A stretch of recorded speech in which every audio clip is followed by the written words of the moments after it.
Hello, good morning, everyone. Everyone excited? Okay, well, that could have been more enthusiastic. Well, welcome everyone to the semifinals, to the fourth edition of the futurEU competition 2024. We're so excited for all of you to be here. Welcome also to the Hertie School, to the heart of Berlin. I'm Florian. I'll be one of your moderators today. And I'm Nico. I'm your second moderator for today. So the futurEU tries for the fourth time in a row to include students in the debate of shaping EU of tomorrow. For the past few months, you imagined being candidate members of the European Parliament. Today, we will hear your various ideas of shaping a forward-looking Europe. Absolutely. And also, welcome to everyone joining us online. This is just a reminder that this event will be live streamed, so all of your friends, hopefully watching online, will be able to see how well you will do today. And with that, we just quickly want to thank everyone who's been helping us throughout this process. There are so many people involved, and we just from our side just want to quickly acknowledge, for instance, the Hertie School, who's our host today. We want to thank our sponsors, which is first of all, CIVICA, the University Alliance that Hertie is part of. We want to thank Enora, who's been so helpful throughout this process. We want to thank the IAI, the International Affairs Institute, today here represented by Leo. We want to thank the European Climate Foundation. We want to thank NAWA, the Polish Academy for Academic Exchange. And without you, all of this would not be possible. So just a quick round of applause for our sponsors.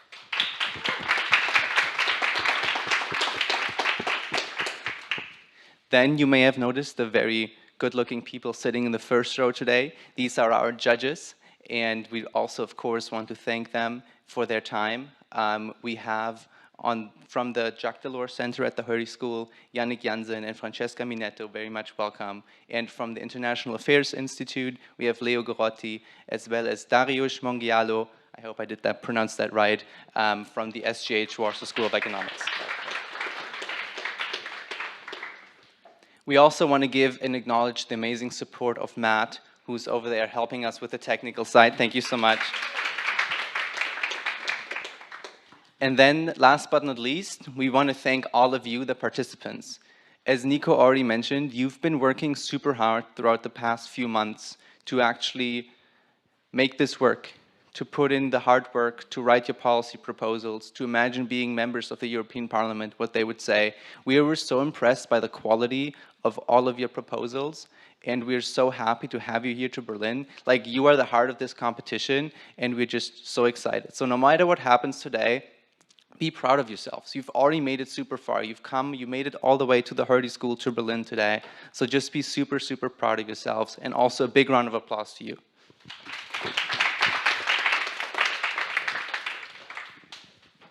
Perfect. And with that, we would like to come to our opening remarks, which will be given by no other than Christine Reh, Professor of European Politics. We are so excited to have you here today. Christine is professor at the Hertie School, but her work focuses on European politics, institutions, on legitimacy.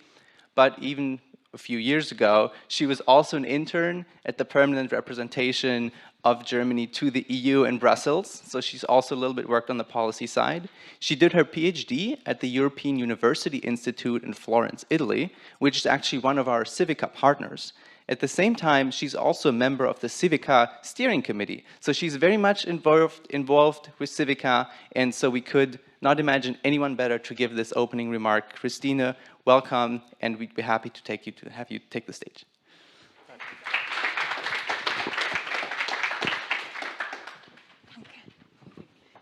Great. Oh. Thank you very much, Florian and Nico.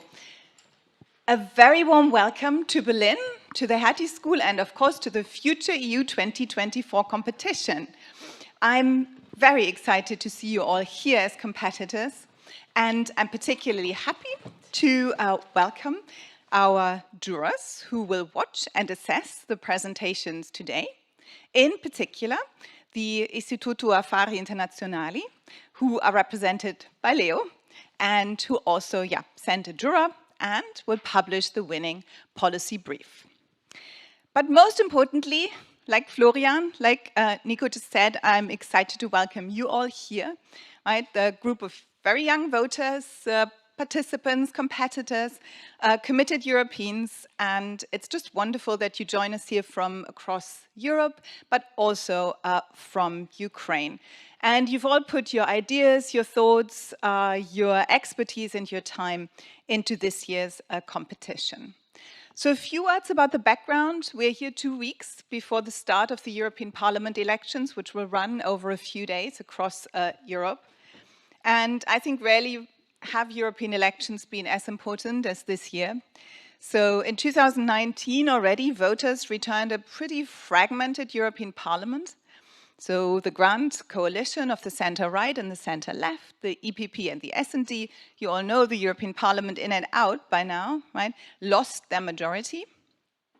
We still saw a lot of laws. We saw the EU battling crisis and trying to respond to really deep challenges. If we think about the past legislative term, where COVID, right, completely, obviously, unexpectedly, the Green Deal, which was Ursula von der Leyen's big policy for the European Union, still a lot of laws passed there. And of course now we've got the war in Ukraine, which Europe is battling together. Well, not together, the Ukrainians are battling, but Europe is supporting.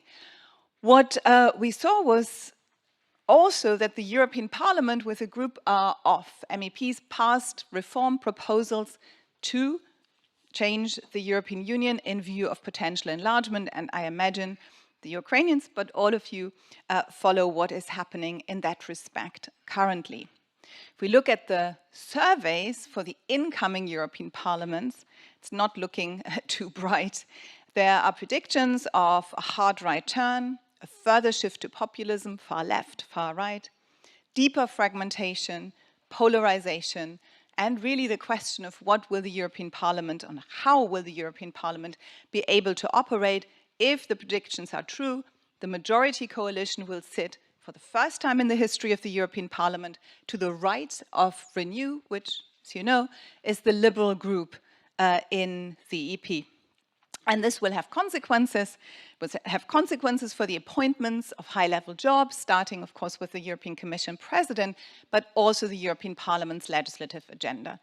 The example that is often mentioned, and many of you probably worked on that area, is the Green Deal. So if you look, for example, at the nature restoration law, was passed with the narrowest of majorities in July 2023.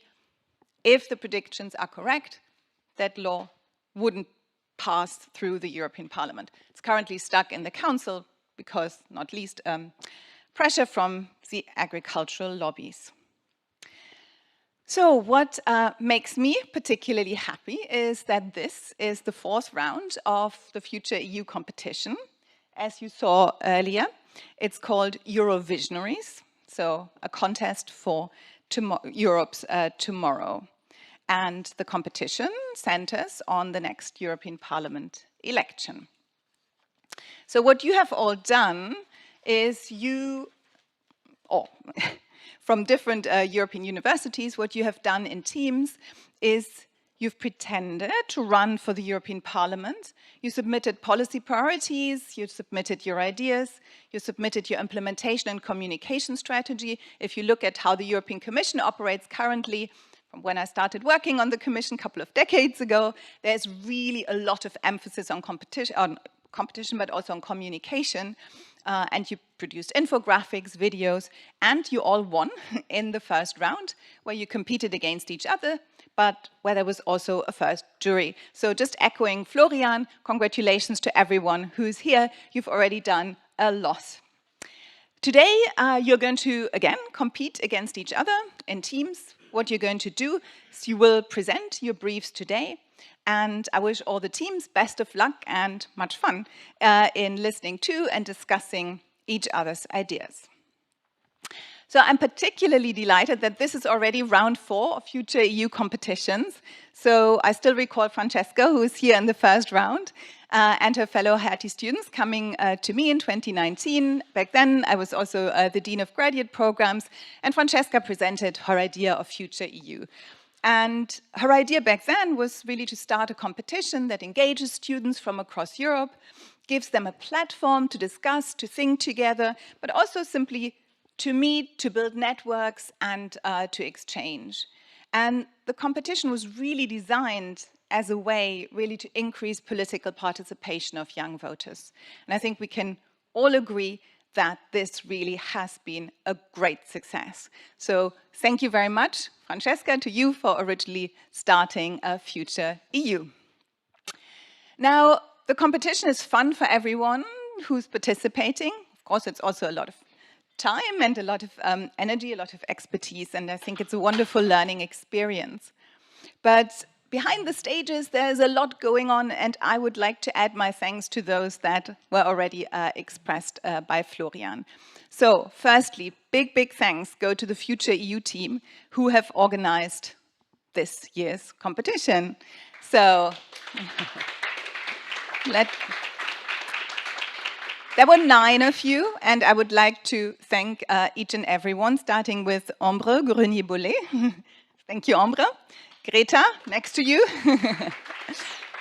Florian Bochert, Lisa Bevermeyer, who stood at the entrance. We had Jahava Fatiema, Nico Kelesidis, Anna Natalia Rodriguez, Francesco Fimiani, and Ben Papst. Thank you all very much. You did all this whilst writing your master's thesis or taking exams. The very many thanks also go to the Jacques Delors Center, who have supported the competition really since 2019. Presented today by Yannick Jansen in the jury, also by Francesca, Sascha Ostaniana, and Arthur Lechthammer are also part of the jury. CIVICA, I would like to thank the European University of the Social Sciences for bringing a platform to all of us to engage students from 10 universities, and at the Hattie School specifically, Florian already mentioned Enora Palaric, who has really been working wonders on CIVICA. I'm, by the way, no longer on the steering committee. I was at the very beginning when it all started, exactly. Our CIVICA partner, STH Warsaw School of Economics and the NAVA Agency for funding the participation of students from Ukraine via the CIVICA for Ukraine project. And special thanks to Professor Mongialo. I'm sure that wasn't the right pronunciation, but thank you so much for coming from Warsaw and for accepting to join the competition. I would also like to thank Matt Langthorne for, one can't see you, Matt, for, as always, taking such great care of the technologies. You don't necessarily see him, but Matt is making sure that everything runs smoothly. And finally, very big thanks to our funders, the Istituto Affari Internazionali, which provides financial support and will also publish the best policy brief in their IAA commentary series, and in particular, Leo Goretti, who's also here and is a member of the jury. Thank you, Leo. And very finally, the European Climate Foundation, which provided additional funding for the competition. That's it from my side. I wish you all a wonderful day. Enjoy debating, enjoy exchanging ideas, hopefully celebrating together tonight. And I would just say, the floor is yours. Have a wonderful, exciting, and successful day. Thank you, everyone.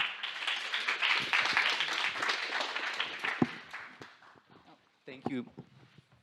Thank you so much, Christine. And before you go off, we are very big on thanking everyone. So we also have a quick little thank you for you as well. Yes, a CIVICA bag with something inside. Also, thank you so much for this. Oh. I'm sure nothing broke. It will be fine. Thank you also for this great, interesting speech, reminding us of EU crises, the prospect of enlargement, the upcoming elections, and also of reminding everyone that the winning brief that will be today will be published by the International Affairs Institute of Rome. So we hope that's also another incentive, and we're very much looking forward. So now let's move on to the rules. Each team will propose and expand on their initial policy brief proposal in 8 minutes. When there is 2 minutes left, we will show you a yellow card, so you know how much time is left. When time is over, we will show you a red card, which means you will have to wrap up. Afterwards, there will be a 7-minute Q&A session for each team.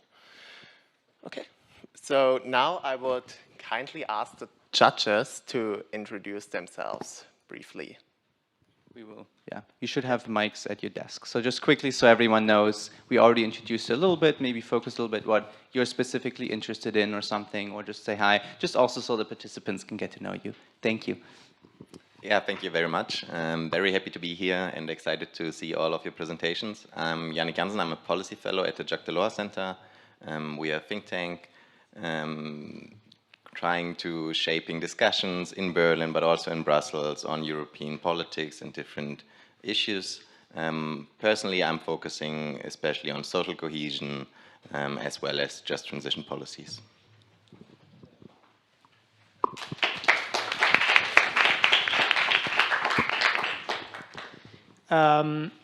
My name is Leo Goretti. I am the head of the Italian Foreign Policy Program at the Istituto Affari Internazionali and the editor of the International Spectator, which is an IR journal, which we also edit, and of the AI commentary series. The Istituto Affari Internazionali was established in 1965 in Rome by Altiero Spinelli. It's an independent think tank, one of the most prominent ones in Italy. It focuses especially on EU issues, but much beyond that nowadays, works a lot with EU projects and is structured into 9 programs. It also offers quite a lot of opportunities to young graduates, early career researchers. So if you're interested in that, just keep an eye on our website because, yeah, we are sponsoring this, but there may be other opportunities in which you may be interested. Thank you. Thank you so much.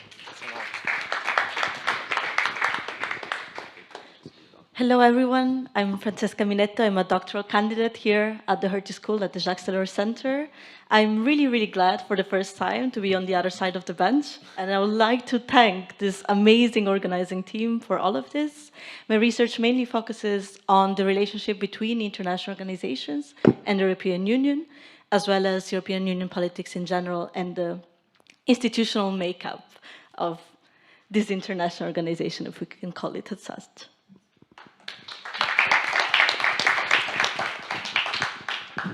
Hello, my name is Dariusz Mungiało. I'm from Warsaw School of Economics, working in the Department for European Integration and Law, focusing mostly on the question of EU integration, services market, but also on global issues like global governments, lobbying in general.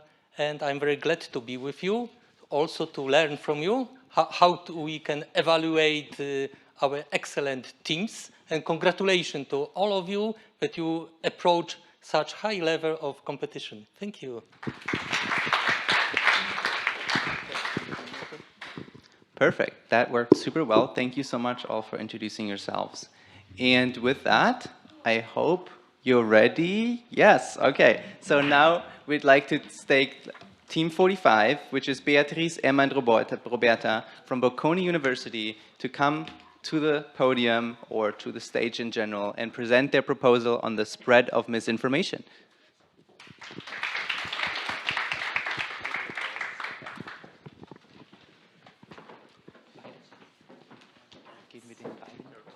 Okay, thank you.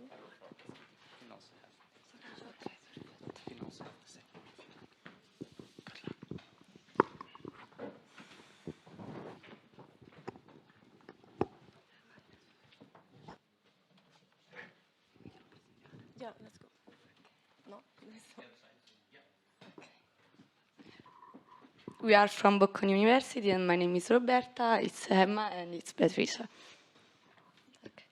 In today's society, where social media usage is widespread, its benefits are numerous, but so are its potential drawbacks. Social media has become one of the most popular sources of information, especially among young people. On one hand, there is the possibility to have all information at your fingertips, but on the other hand, it's equally crucial to ensure that these information are verified. Our proposal aims to tackle the issue of misinformation spread by social media. The problem is highly significant to European community. In fact, in a survey of 26,000 participants, the 83% stated that fake news pose a threat to democracy.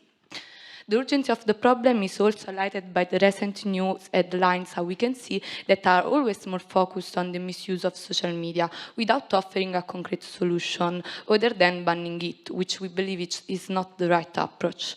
The solution lies in regulation, not prohibition.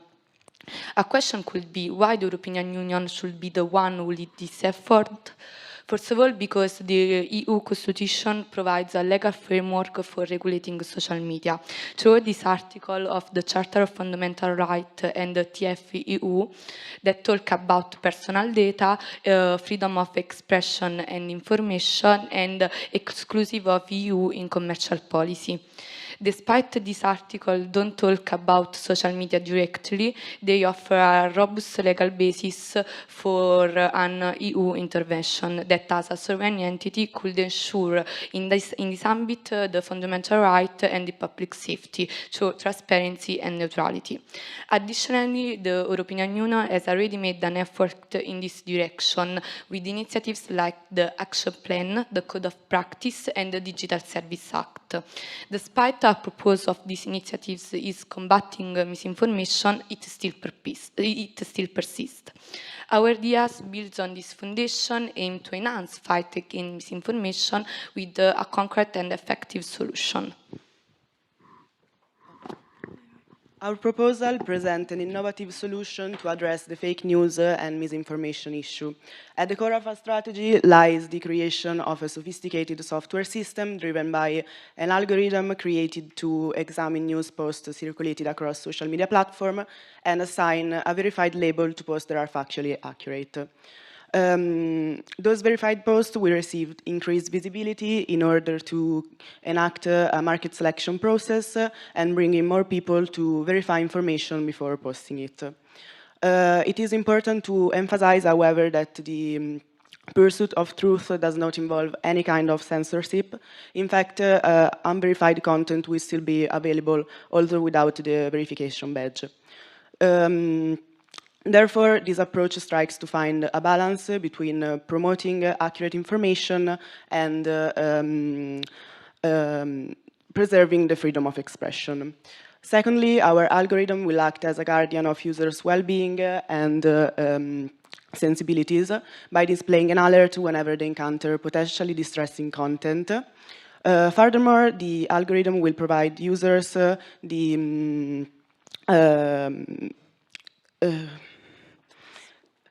specify the triggers that affect them the most in order to ensure that everyone can use social media while feeling secure. Thirdly, the algorithm will give user more information and resources beneath those sensitive posts. So this feature fosters a deeper comprehension and a more meaningful dialogue with complex topics, encouraging a more empathetic approach of online news and in general sensitive topics. Finally, our vision transcends the technological vision. In fact, we recognize the critical role of education in shaping responsible digital citizens, and we believe that as social media continues to evolve, it is imperative to give the next generations the critical thinking skills necessary to navigate those platforms with discernment and integrity. Therefore, our proposal includes digital literacy programs in schools to shape the next generation to a more conscious approach of online news. Our goal is to lay the groundwork for a future where social media is used responsibly and ethically, and this is in order to create a society that values truth, empathy, and informed dialogue. To sum everything up, today we are proposing you a collaboration between our member states' government and social media corporation. The benefits are many and for all parts involved. First, we have the users, which are our main target. Together with the benefits that we listed here, we believe that by promoting digital literacy, we will be able to equip them with the tools to actually navigate the social media environment while having the critical thinking skills to discern fake facts from real facts. Moreover, our goal, therefore, will never be about censorship, but rather about teaching ourselves how to be more discerning when it comes to social media, because we aim at protecting the freedom of the user to choose whatever they want to post and whatever they want to consume without any limitation. Then we have the social media companies, and the benefits are many even for them, because by enhancing regulation, we will be able to restore the reputation within the public sentiment, which we have shown is quite low. And we will actually be able to attract users and advertisers who actually value transparency. Finally, we obviously have our European Union and our member states' government. Our policy will be able to protect free speech while deterring censorship and addressing harmful content. We will actually also be able to curb misinformation, propaganda and extremist content, which has always been and will always be a great threat to our nation's safety and our democracy, especially during the election period. In conclusion, we aim at shaping a digital space where all users are actually equipped with all the skills necessary to make informed choices. Join us on our transformative journey. We are Team 45 and this is Fact Find, strengthening democracy through fact-checking. Thank you.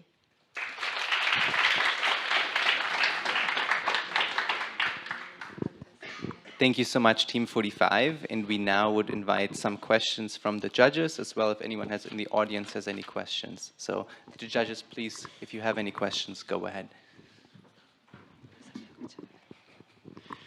Yeah, first of all, thank you a lot. I think it's always difficult to go first, but you did a very well job, I think, to also start off this competition today. Really nice presentation. I also like the approach that you try to differentiate and rather foster critical thinking amongst citizens, but while abstaining from censorship. I still have some questions. I mean, maybe, first of all, who would develop this software? I mean, platforms, of course, vary a lot. Would the platforms themselves be obliged to develop these softwares, or would it be an external provider? How we already said, the European Union, has already made effort in this direction. In particular, with Digital Service Act, has established a complex governance to manage the collaboration from the European Committee and public government. In particular, has been established a independent body as the European Committee of Digital Service, and we believe that empowering this independent body with a highly specialized staff, it could be possible to manage the software and algorithm with transparency and neutrality. Should I ask another question already?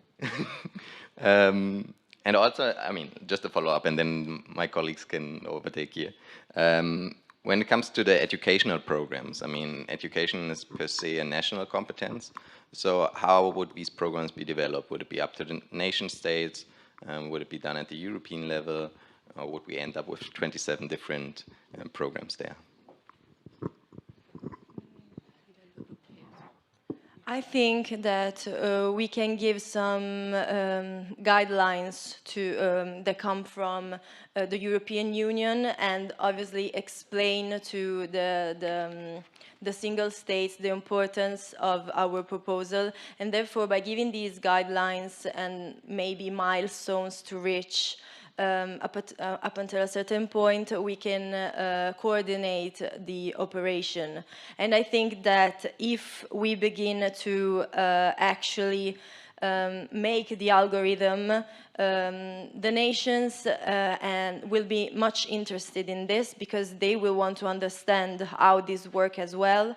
And maybe the change will also start from the bottom. Maybe students, parents will actually ask to make digital literacy programs. I mean, there already are in Italy some programs for like elderly to close the digital divide. So I think that if the European Union comes forth with a program that is meant to definitely close it and make people more informed, you will always be welcomed. Yes, thank you so much also from my side.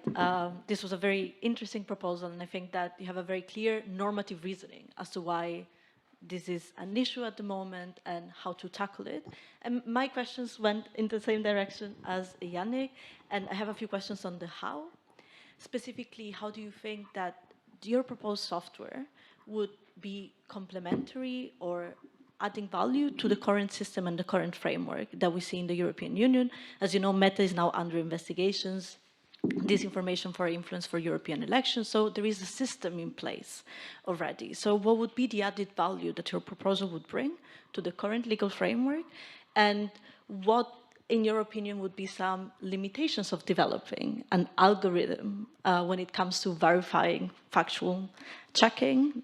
What have we seen so far in literature, right, that might tell us what might be some problematic aspects of developing an algorithm surrounding this? And my second question was regarding the educational programs, and I absolutely agree with you. There are already some instruments in place.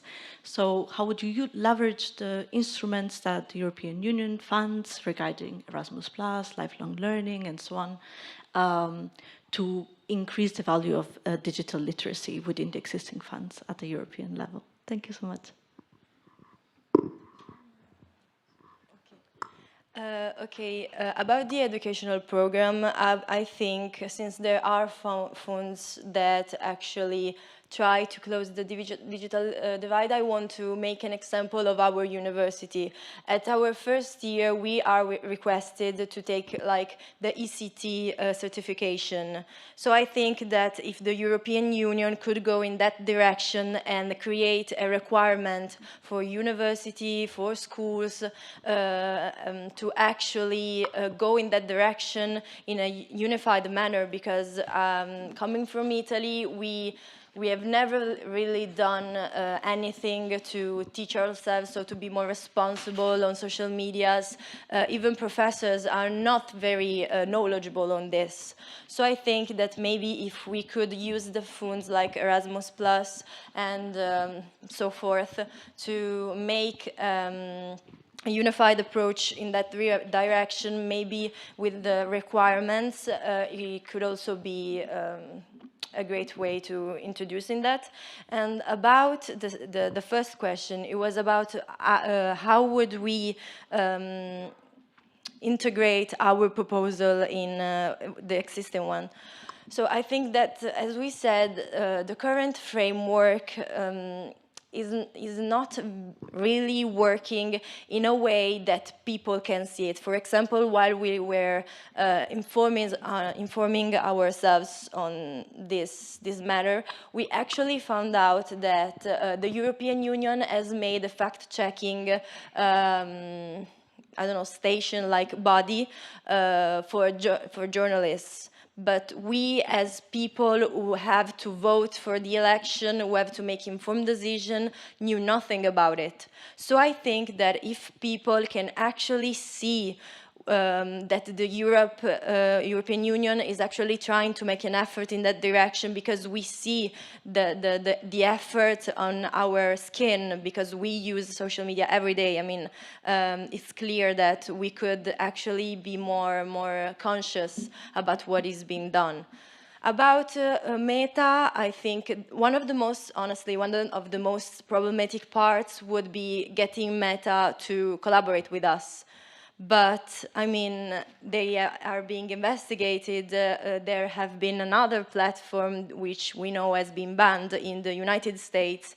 I think that if they were to collaborate with us, it would only do them good, because finally they could wash out of that perspective of, oh my God, Meta is here to steal our data, they do not care about us, and things like that. So I think it would be refreshing for them to have this different perspective. Perfect. We good? Perfect. Thank you so much. Sorry.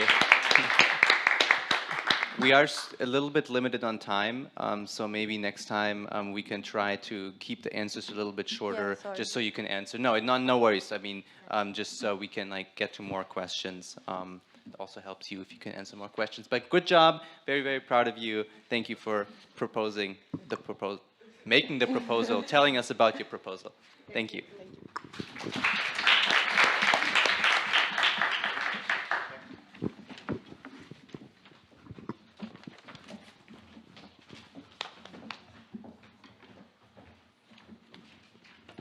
So, thank you again. We will then proceed with our second semi-finalist team, Team 24, Valentina, Anastasia, and Olya from the Ukrainian Catholic University with their proposal on a unified approach to regularization for a thriving Europe. Welcome.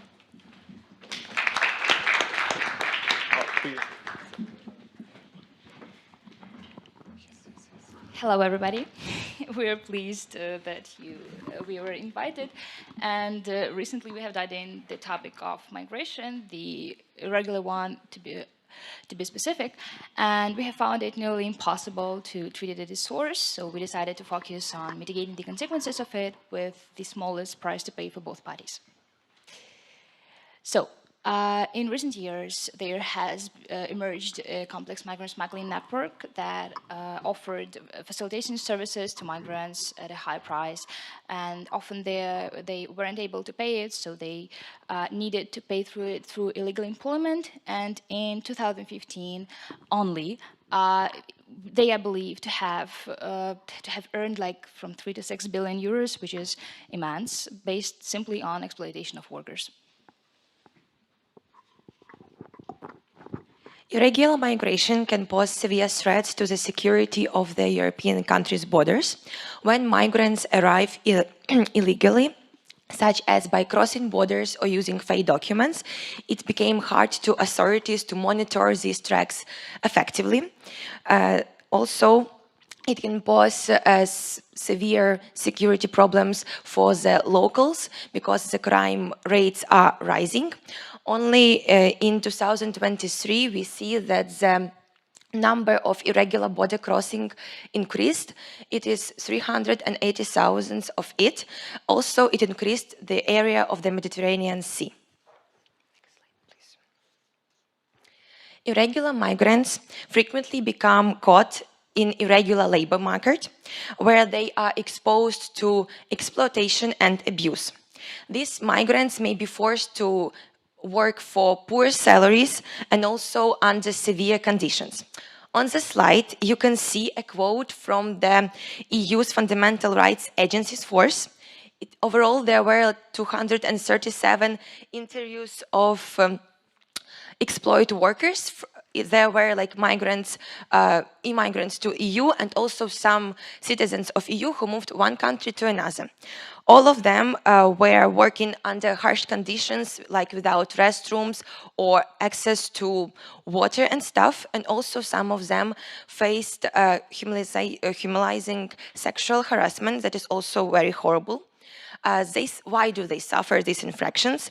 Because they were scared of losing money that were owed to them, and also some of them that had no legal status, they were afraid that they can be just expelled from the country. At the same time, the European population is aging, and it was a significant challenge to sustainability of pension system. Fewer young workers entering a workforce means smaller tax base to cover pension system and current payments. and migrants can help to restore this workforce and also contribute to tax base and ease this burden.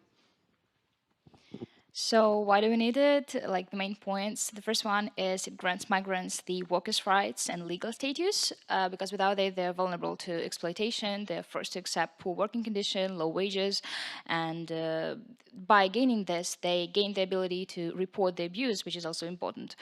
The second one is it fills critical labor gaps, for example, in agricultural, maybe construction, or other sectors that really need the help. And the last but not least is it mitigates demographic challenges because right now the aging of population threatens the sustainability of social security systems. So by ensuring that more young workers can enter the workforce, they can ensure the long-term sustainability. We consider the regularization of migrants not as a constant mechanism, but as a comprehensive program aimed into legalizing the status of migrants who are currently staying in the country illegally. Such program can occur as like the response to demographic crisis, lack of labor, and also deterioration of well-being and security caused by irregular migrants in the country, such as homelessness, crime increasing, also revival of human trafficking and exploitation. By analyzing various regularization programs that are already existent, we have found that there is a lack of clear eligibility criteria, so we have written ours. So to be able to apply for regularization through work, you need to be over 18 so that you can work legally. You need to be ready to find a job. Like, it's not like you're sitting around and getting some money. And we have estimated the period of 6 months to get it. And to be more inclusive, we have decided that the experience in this sphere will not be necessary.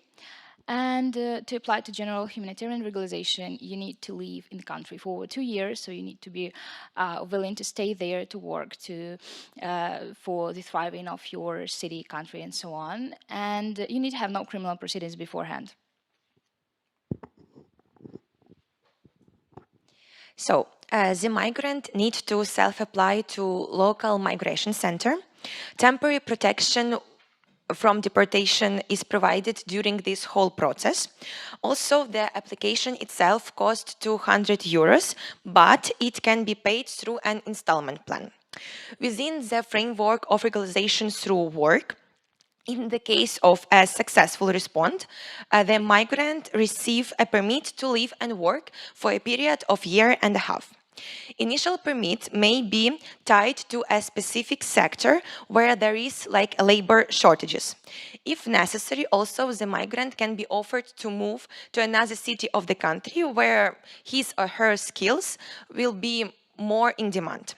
So, if during this period there were like no problems with the law and they really worked regularly in the sector they were provided, they could get a permission for an extended period of time. Also, general and work regularization programs operate independently. And regularization can be an unpopular political decision, and deportation can be another alternative, but it has certain drawbacks. For example, the country can't just deport all the migrants because of amount of them, and also another question arises where the country should send these migrants, because the authority not always knew this migrants' residence country. And also the advantage of regularization is a humanitarian approach, because it's about human rights, dignity, and integrating into community. And also it's beneficial for the EU, because regularization through work can improve economic situation, and general regularization can be a partial solution to a demographic challenge. So you need to say that we're not completely at odds with deportation, because we think that these two programs can coexist, because sanctions for illegal border crossing are still necessary. So, to sum up, a well-designed regularization program can be a win-win situation for both migrants and EU. By prioritizing worker protection, integration, and addressing the challenges that occur, the European Union can actually harness the positive contribution of migrants while also safeguarding its security and prosperity. Thank you for your attention. We'll be happy to answer your questions.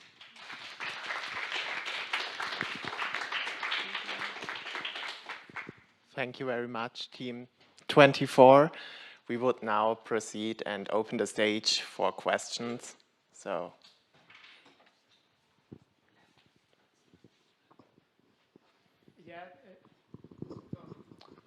sorry? Yeah, thank you for your presentation. Coming from Italy, I think this is a very kind of important and timely topic. I have two brief questions. The first one is I'm not entirely clear about what you describe as general humanitarian regularization kind of relates to asylum. I think this is quite important. So if you want to elaborate on that. And the second point is my main criticism to this would be that there would be likely in the trade union kind of sector criticism about these potentially lowering substantially labor standards in EU countries, because people applying for the regularization through work scheme would be basically in a way subject to blackmail by their employers. So if you want to elaborate on that, how you think this could be addressed. So about general regularization, such program differ from regularization for work, because for this you need to stay in the country over 2 years. So it's focused on migrants that are in country for a long time, and like the country just couldn't deal with them any other way. And about your other question about labor sectors, the problem is that illegal migrants are working in these sectors already, and they have no protection. They have no protection of human rights. They cannot go to the police and say that they was exploited or they have sexual harassment or something like that. And also, these sectors are not like really hard in such ways. It can be agriculture, and also such examples was already implemented in some countries. Thank you.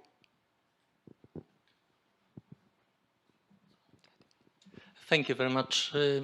I have a question. You indicated as an example only agriculture and construction. How will you identify other sectors where the labor shortage is present and where these migrants could be employed? Thank you. Also, it was implemented, for example, in care systems, something like that. But for other sectors, there are other programs that EU are currently implementing, such as mobility of workers.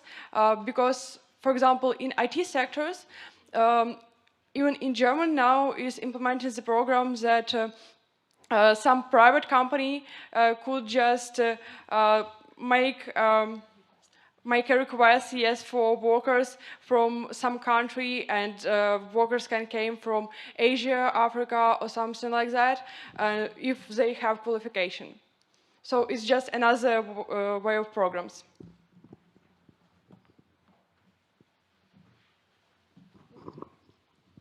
Yeah, thanks a lot also from my side. I think it's very interesting. You're providing a different framing, I think, than the current one which is dominating the debates. I have one question, because you said it's not meant as a constant mechanism. So is it rather a one-time program now?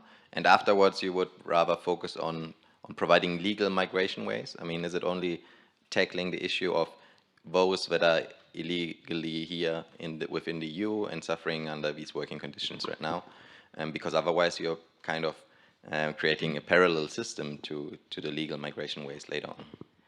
Yeah, there is like different approaches because there is a regularization mechanism that implemented in legal, all these legal documents and all of that. And we talk about program is, like you said, one-time thing when a country really needs this, and it will not be constant, and it will not like be every year or something like that, because it will provoke migration itself. So it's like only deal with yes, with consequences. Thank you.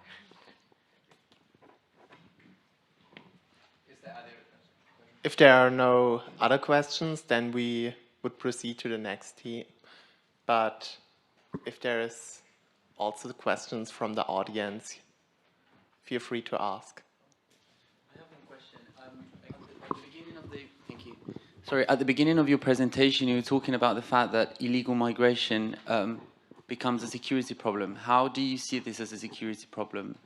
And why, without falling into the securitization of migrations, especially refugees?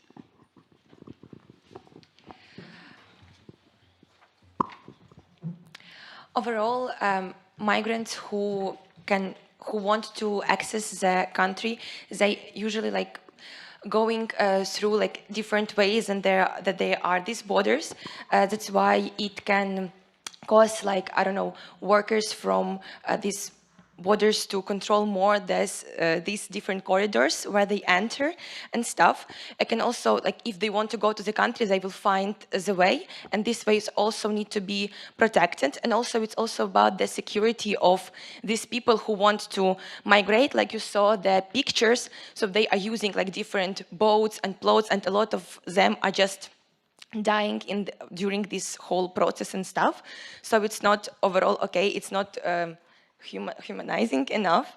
That's why we need to protect also these people from like dying itself, right? Yeah, and I can add about migrants that are staying in the country, because if they haven't human rights protected, there is exploitation and all of that, and this causes that migrants staying in camps and such things, and it only causes the diversion between citizens and migrants, and it creates this tension between them and only worsens the situation. Thank you very much. Big applause for this.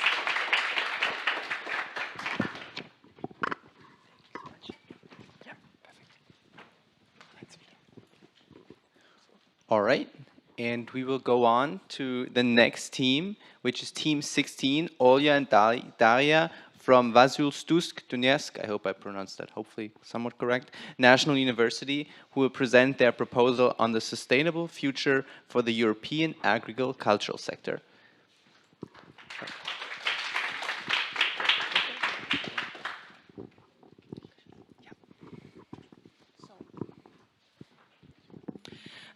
Okay.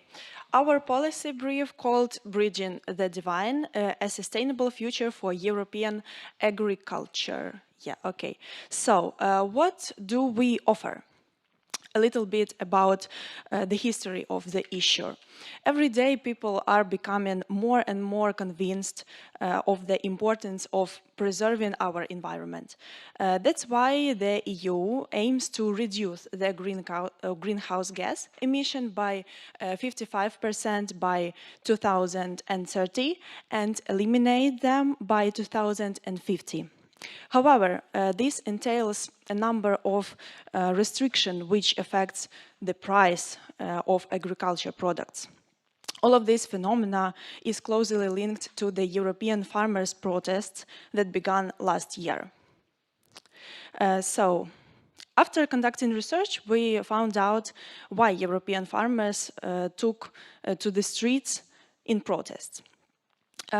It's a cost crunch, the red tape labyrinths, the import impasse, and the CAP conundrum. These factors combine to create a perfect storm for EU farmers. So, analyzing the problem, we determined the scope of the problem. The problem extends far beyond the immediate financial difficulties of EU farmers. It encompasses the entire European agriculture sector and its long-term sustainability. Here is a breakdown of the scope. This economic impact, environmental concerns, social impact, and the outdated support system, CAP. So we all know about the special CAP support fund, where we can get financial support, but you have to try hard to get it. This policy is financed from two main funds, the European Agriculture Guarantee Fund and the European Agriculture Fund for Rural Development. However, the main problem is that access to this fund can be problematic due to complexity and competition. So the problem with the European Agriculture Guarantee Fund. The first one is compliance. This funding comes with strict eligibility criteria and regulations. And the second one is competition. The fund budget is allocated based on quota and area sizes. And difficulties with another fund. The first one is project-based approach. The fund works through finding specific projects. The second one is administrative hardness. The application process for this fund can be bureaucratic with complex procedures and paperwork. And the third one is co-financing. Some programs require co-financing from the applicant, meaning they need to contribute some of their own funds alongside the EU funds.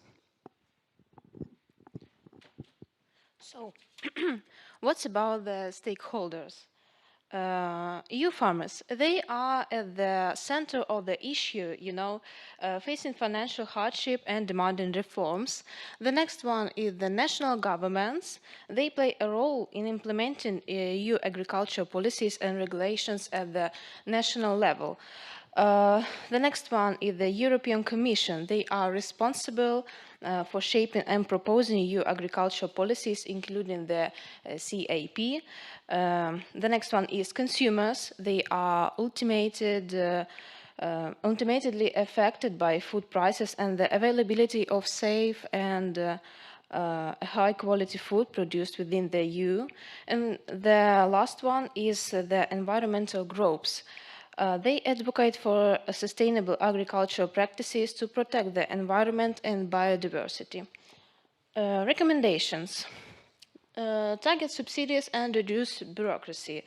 To replace the outdated, inefficient CAP system, we propose to create a user-friendly online platform where farmers can easily access information on available subsidies, eligibility criteria, and application processes. The next one is the biogas and energy independence. Biogas and technology offers a potential solution to the issues highlighted in the EU farmers' protests. Biogas plants convert farm waste into clean burning fuel, reducing reliance on expensive grid power and potentially generated new income. Knowledge transfer and innovation. Comprehensive training programs develop and deliver training programs that address the most pressing challenges faced by EU farmers. These programs should cover a range of topics, including soil health management, water conservation technique, and integrated pest management, APM. The next one is blended learning approach. It's about to cater to diverse learning style and busy schedules. Blended learning format is ideal. The next is fostering innovation, knowledge transfer shouldn't be limited to established practices. Programs should also introduce farmers to emerging technologies and innovation that can improve efficiency and sustainability. And the last one is monitoring and evaluation. Track progress towards achieving campaign goals through data collection and surveys. Regularly evaluate the effectiveness of campaign activities and adjust strategies as needed. And in conclusion, we want to say that by implementing this comprehensive campaign, we can bridge the divide between environmental sustainability and farmer well-being. Through collaborative efforts, open communication and targeted policies, we can build a European agricultural sector that is not only productive, but also environmentally responsible, ensuring a stable and prosperous future for European agriculture. Thank you for your attention. We are ready for questions. Yes. Thank you so much. And we can start right away with the questions. Thank you so much for... Can you hear me? Yes.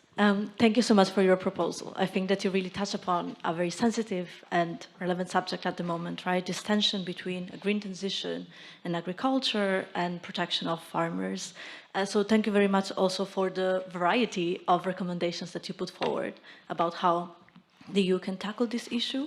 I have a number of questions, but maybe I would like to start with your first one, the suggestions and your analysis, right, of what are the problematics with the two funds, questions of compliance and competition, and the solution being an online platform managed by the European Union that would help applicants through the application process, I imagine. So I'd like to ask you to maybe elaborate a bit more on this, and why do you believe that doing this at a supranational level, at an EU level, with an online platform would be a better solution to help with the hurdles of the application process, rather than relying on local authorities in the implementation process of the CAP, which is the biggest budget item, right, that the EU has. So maybe I'll start from here.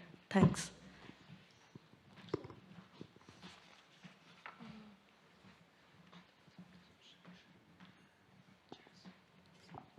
Okay, I'm just worried. So we think that the online platform is better because it's comfortable.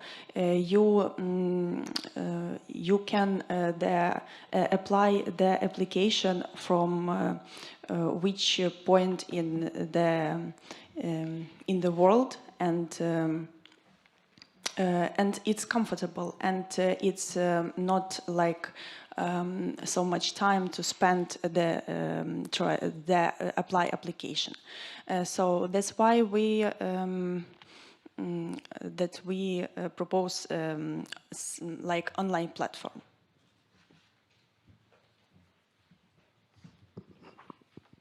Okay, I can proceed. Yeah, I mean, I can just add on what Francesca already mentioned. I think it's a very relevant debate, especially if we want to move forward implementing the European Green Deal during the next legislative term. I have a question. I mean, there are a couple of problems in general with CAP. I mean, we have seen that especially smaller farmers are suffering a lot and facing different problems than larger scale farm enterprises. So how would you differentiate there? You mentioned targeted subsidies. I mean, how would that play out in practice?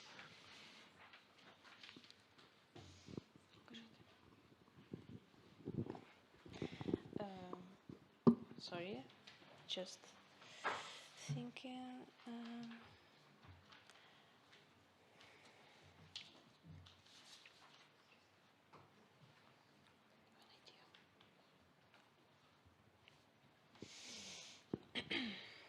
Sorry, we feel so nervous and just trying to...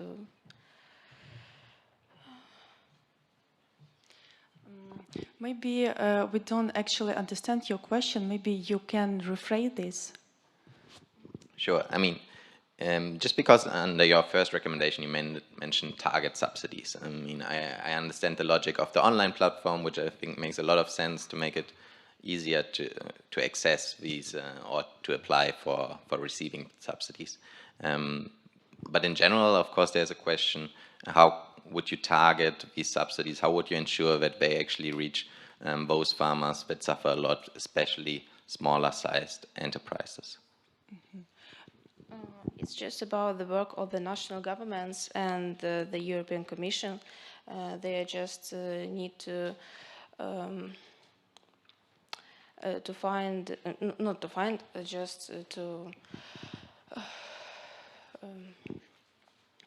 help farmers by themselves. It's about their work, and I think must be.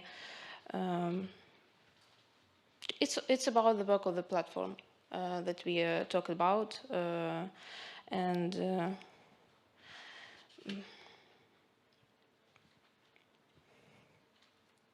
maybe that's all. Thank you.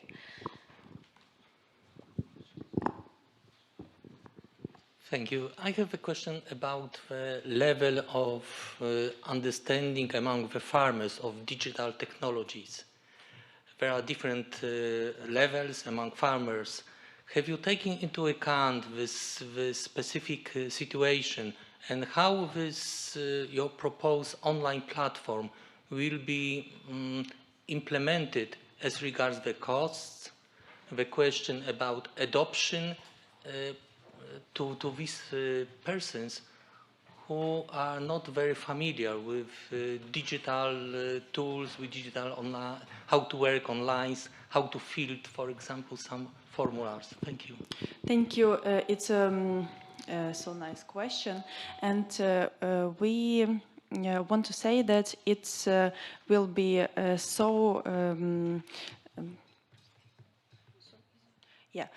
it's so easy way to write this application, and it will be some instructions in this online platform, and it's understandable, I think, in every people, in every farmers. So it just maybe even if farmers doesn't understand how it use it, we can do some knowledge about how to use it, and we will get this to farmers. Thank you. A big applause then for Team 16.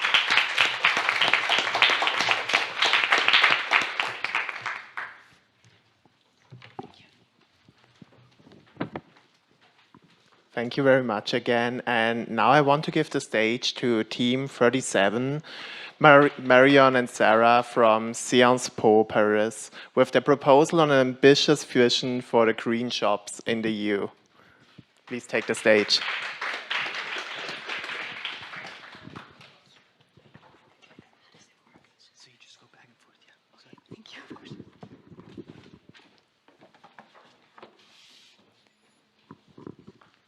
Hello.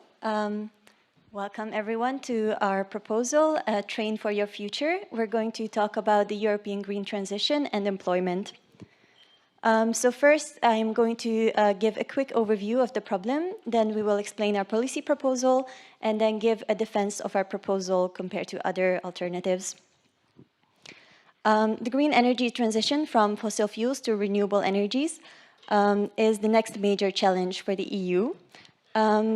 There are significant concerns for the impact on the labor market, both for workers and for employers. As we shift away from polluting brown industries, such as coal mining, are going to decline. And this will affect 3 to 10% of jobs in the EU, but more than 20% in certain regions. However, the green transition is also expected to create new employment opportunities. It is expected that by meeting the EU's 2030 climate targets, a net gain of more than 800,000 jobs can be achieved in the climate-friendly and neutral sectors. The challenge is retraining workers to adopt their skills to these new jobs. According to a 2022 special Eurobarometer survey, 38% of the respondents felt that they are not equipped with the right skills to gain employment in these newly emerging sectors. And this highlights the need for reskilling and upskilling to prevent labor shortages. Our proposal aims to help both employers who are grappling with skill shortages and workers who face displacement to smoothly transition and thus ensure that this does not lead to disruptions. So with these challenges in mind, the EU has already started to develop its own framework to promote lifelong learning. For example, in 2020, the Commission announced a new skills agenda for the next 5 years, which, for example, aims to mobilize stakeholders to collaborate, notably through the Pact for Skills. And the EU has also launched the European Year of Skills in 2023 to raise awareness towards training programs. So the policies we recommend would be key in unlocking progress for the next Skills Pact, which is to be drafted after the next 2024 European elections. So we propose two main ideas to strengthen the EU's existing strategy for training. The first one would be the creation of a Green Energy Erasmus program, or GEEP. A key concern is very clearly the future workforce, which will face many challenges in this new employment conditions.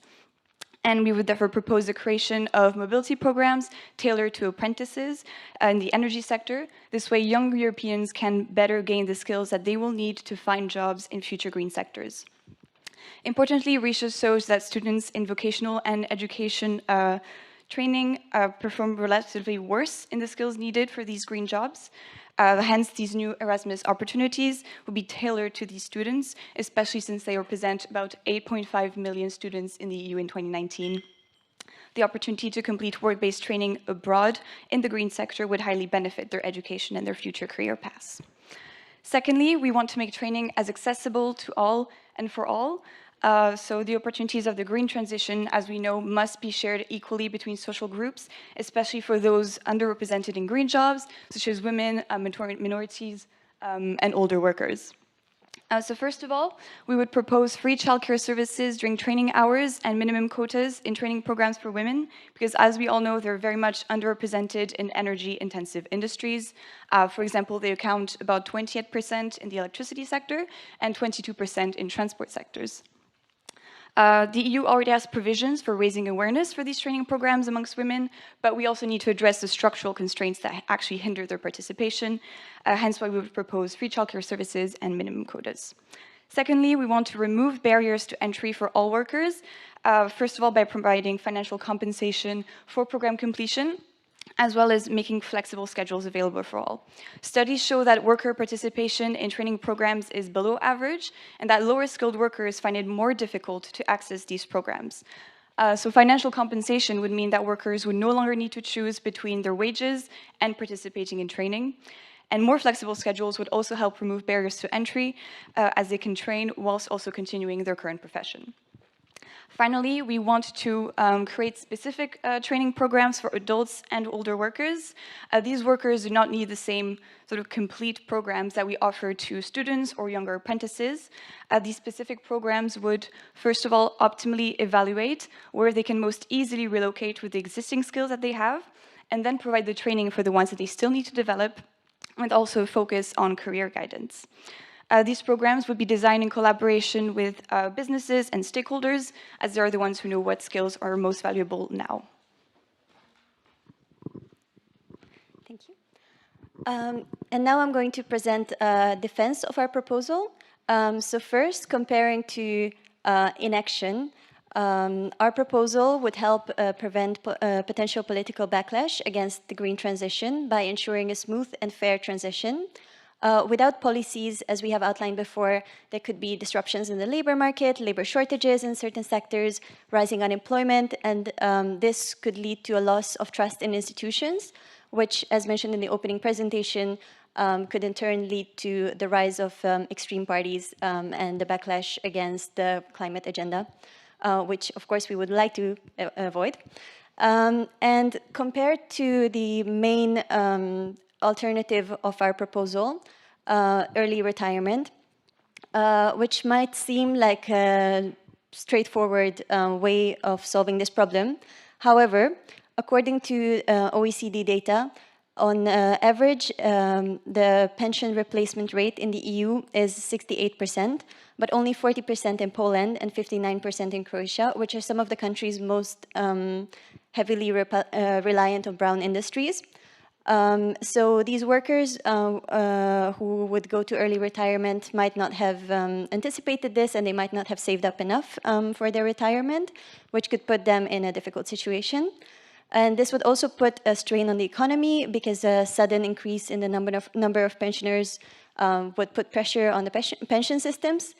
And pension systems in Europe are already unsustainable in many countries due to the aging populations and the shrinking active workforce. So this is something that should be avoided.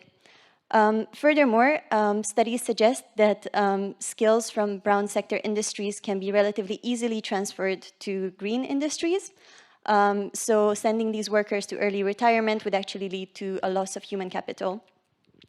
And lastly, we know that these training programs would, of course, incur costs, but the EU Skills Agenda identifies several funding opportunities, such as the Next Generation EU, the Recovery and Resilience Facility, the European Social Fund Plus, Erasmus Plus, and the European Regional Development Fund, which could help with these costs. So to conclude rapidly, as we've shown, the green transition raises key questions for employment in the EU and skills training. And we believe that through the introduction of the Green Energy Erasmus program and by making training accessible to all social groups, we will give all EU citizens an equal opportunity to find employment in these green emerging sectors. And this would fulfill the objectives of strengthening the EU's economy, preventing political backlash against the green transition, and of course, helping propel the green transition forward. Thank you very much for your attention.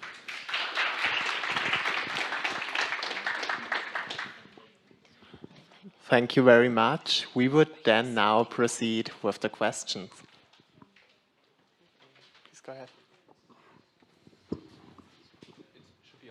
Yeah, thank you for the presentation. I have two questions. The first one is, I think I would like that you elaborate a bit more on the financials of it, because I think you made some final remarks about it, but I'm doubtful that this kind of program would be covered by the funds already existing. So I think there should be some kind of reflection on who's paying for that. Are you thinking about just the EU? Are you thinking about the private sector being involved? Are you thinking about general taxation? So I think this is the first point. And the second point is, if you are focusing specifically on brown industries, those are located in very specific regions. And I think I would like to know how you think it's going to be possible to create the new kind of jobs, the green jobs in those regions. Because if there is also a relocation of workers involved, then you have a huge barriers for older workers to do so. So how do you think that you could kind of push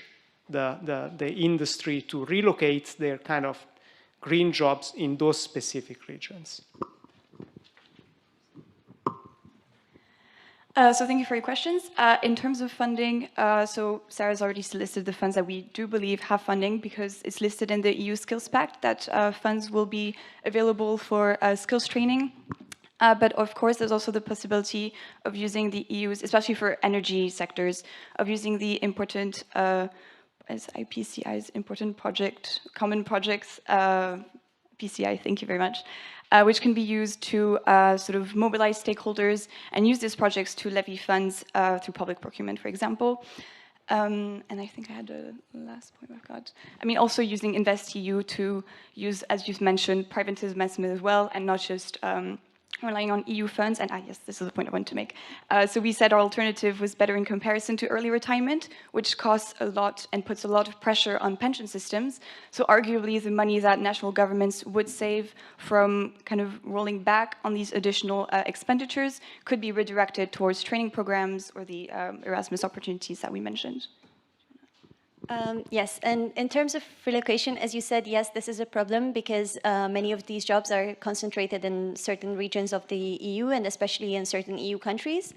However, we believe that some opportunities could be explored to generate renewable energy sources in these regions. And if this is not possible, then we think that also climate neutral jobs could be created, maybe in the service industries in these regions. And this way, the gap could be kind of bridged. Thank you.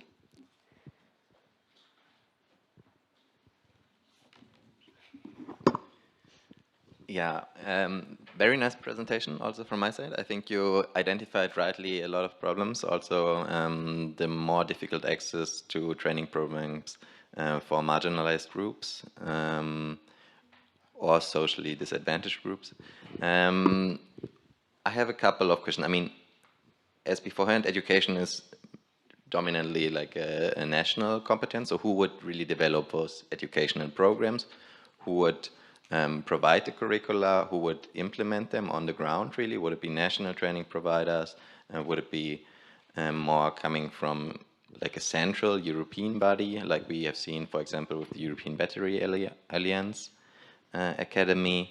And I mean, I agree with a lot of those accompanying social policies, but those are also national competencies. So how would you ensure that those ones are actually implemented? Yes, that's a question we grappled with when writing our policy brief. So for the question of whether we want to make this at a European level, yes, it's already started to be done with net zero industry academies, which are trying to streamline training programs in the EU. So hopefully our proposals would be incorporated in these academies so that we give guidelines that are common to the EU and that can be implemented rather uniformly by member states. Of course, the question of implementation is, as with many other EU issues, always a hard one to grapple with. But we think that if we integrate them to the existing project that already exists, it would incentivize member states to also continue to adapt their policies in line with what they've already tried to do with the net zero industry academies. Yeah. Yes, thank you so much. I think definitely a proposal that touches about the need of reskilling, upskilling in this sector, and how do we foster a green transition that takes into account. So thank you very much for this proposal and your suggestions. My question was also in how do you complement now the new Net Industry Act academies, right? How would be they complementary to your proposals? And you've touched upon this. So maybe I would also like to ask you, who's your target audience in a way for this Erasmus program? We usually associate Erasmus, right, with a younger generation, or specifically with higher educations, although not only. Well, it's very clear that your proposal would only also touch upon what are usually programs that we associate with lifelong learning, Eurofound, and so on. So how would you differentiate between a very different target audience and what is the cross-border impact of seeing this made at an EU level rather than in specific regions, within regional bodies, when it comes to upskilling and reskilling from brown sector to green? Thank you. Thank you very much for the question.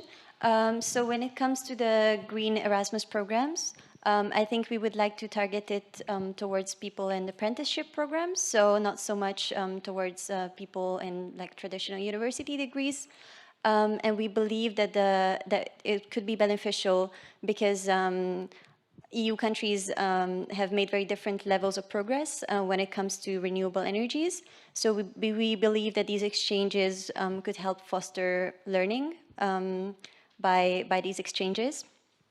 And also because many of the jobs that will be created by the green transition will be low to medium skilled, hence why we want to focus on these apprenticeship or VET programs. In terms of differentiation, well, we kind of envision that the Erasmus opportunities that we want to create would kind of be kind of the extension of the Erasmus Pro program that already exists, hence differentiating from the other propositions we made that would be more on the sort of EU Pact for Skills level. But the goal was really to touch upon every generation by wanting to sort of instill a first push towards lifelong learning by starting at like the Erasmus young people level, but also encouraging training in older generations, hence the lifelong importance of it. Are there any questions from the audience? Oh, sure. Short question. Thank you very much. The question about older people. Have you thought about tailor-made instruments, approach to address this target group? Because in some cases, older people are very hesitant to learn something at this age, in particular new technologies. So my question is whether you have also taken into account this challenge in this approach. Thank you. Yeah. So the way we wanted to incorporate this idea, which of course is very important, especially because these older generations have been working in these brown sectors for generations, have formed a sort of cultural attachment to them as well. So it's also emotionally difficult to transition to something else. So this is what we had in mind by trying to create specific training programs for older generations. This way they don't have to go through complete long training that might seem too straining for them or too ambitious, and they only have some years left to work, which is why we wanted really to have short, very specialized, specific programs so they can acquire the skills they need rapidly, and for specified industries such as solar or wind. Yeah, and we would also give financial incentives by making sure that they receive payments for taking part in the programs. So because, of course, people in this age are hesitant to go back to education, we would like to make sure that this is as smooth as possible, and so that they don't need to choose between wages and training. Thank you so much, Team 37.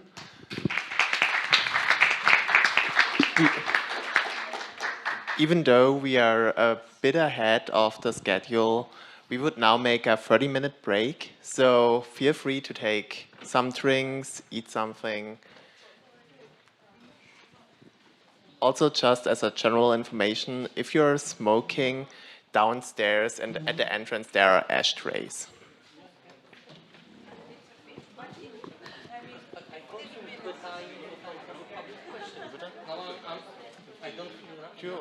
Ja, die ist auch.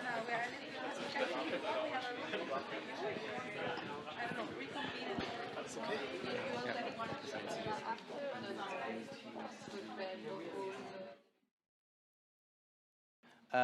Noch nicht, 2 Sekunden. Welcome back, everyone. We hope you had a good break. We put some more snacks out. Please have them, otherwise I'll eat them all, and that's not healthy. Also, just if you could hold on to the glasses and cups that you're using, that way we don't have to, like, every time you're getting a new drink, take a new cup. It's like not convenient, also not environmentally friendly, just perfect. Yeah, and with that, I think we are ready to continue. We'd now like Team 62 to take the stage, which is Chiara, Federica, and Carlo from Bocconi, with their proposal on an EU labor force. And I was also to mention that sadly we moved their slides to Canva, so some of the slide effects are sadly missing. We apologize for that.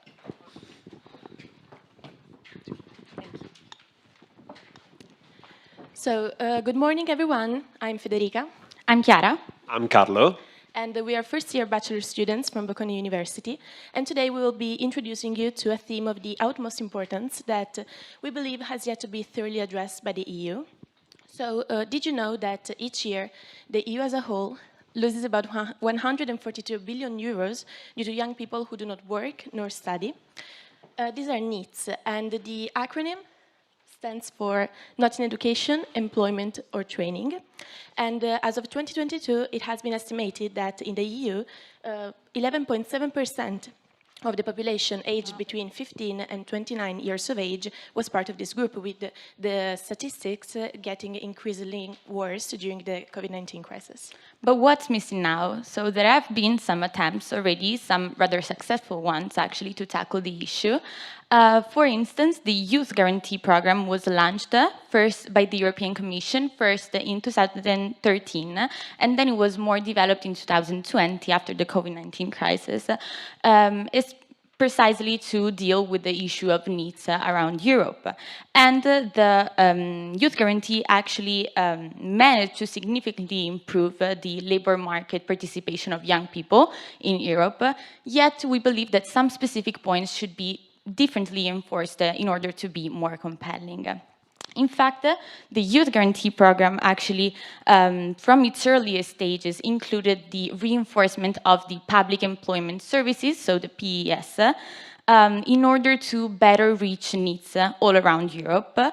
But this has proven to be more challenging than expected because identifying hard to reach inactive young people is not that easy. In fact, many are actually not even registered in their public services and social services of their nation, and also others come from less economically developed countries. In fact, it has been shown that economic disparities between North and South Europe and also rural and urban areas also reflects on the abilities of young people to access good job positions. And this is why we believe that reducing the rate of needs could also potentially reduce the disparity at the economic level between the so-called two Europes. Additionally, the Youth Guarantee also managed to promote national and regional level policies and schemes, as for example the Ung Framtid in Sweden or Employed Avenir, so Jobs for the Future in France, and Abslovenska Prax in Slovakia. And in order especially to provide these young people with support, job opportunities, and education or training. These policies, these schemes were based on 10 objectives, and we can also perceive how in different places of Europe, in different countries, these objectives have had a different impact, we can say. For example, France has managed to reach almost all objectives, while, for example, Slovakia is lacking still many of these objectives, providing, for example, only the part of the work placement and employees' incentives. Nonetheless, what we believe is really missing at this point is a unified policy framework tailored to the needs of each member state through a collaborative plan of action. In line with the 2021 European Pillar for Social Rights Action Plan, we aim at reducing the percentage of the needs in Europe to the previously aimed percentage of 9% by 2030. Our three-steps plan is designed to address the pressing issues of the needs by raising awareness, facilitating job opportunities, enhancing cooperation both at European and national level, reduce economic losses, increasing labor force, and foster inclusive workforce. Firstly, we recognize the importance of reaching our target audience, the young people who often fall through the cracks of existing policies, and our first step is to launch a comprehensive awareness campaign. In fact, the primary shortcoming of current initiative is their failure to connect with needs, particularly those in rural areas who are not registered in the public employment services or those who are not aware of their job opportunities. Our campaign will leverage the power of the internet by reaching everyone through social media, online platforms, and digital tools to disseminate information about career development activities. The campaign will be shared both as physical advertisement and online advertisement, also supplied by a new website.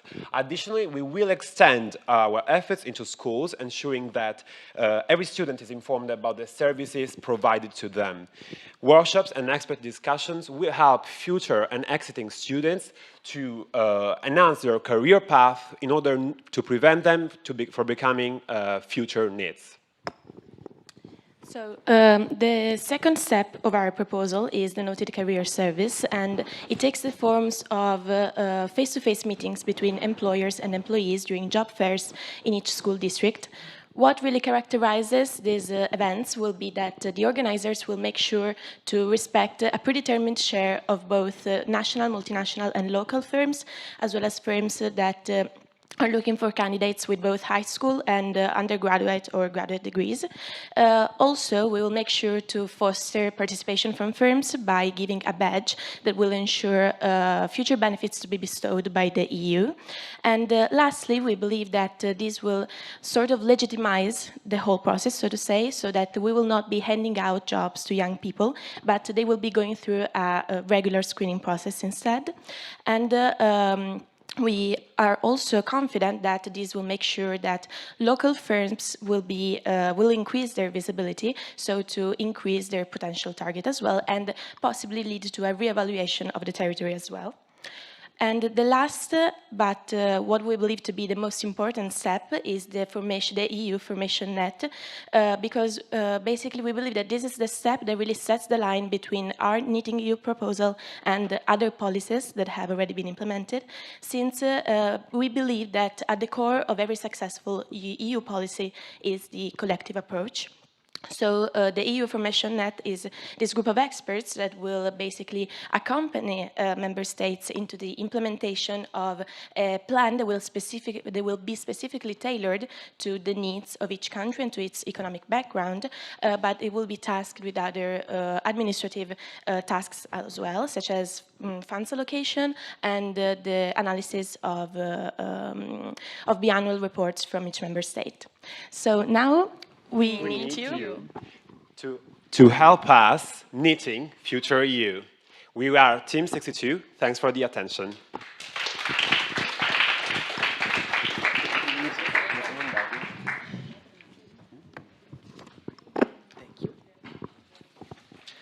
Thank you so much. And now we will be moving on to the questions, as expected. Yay!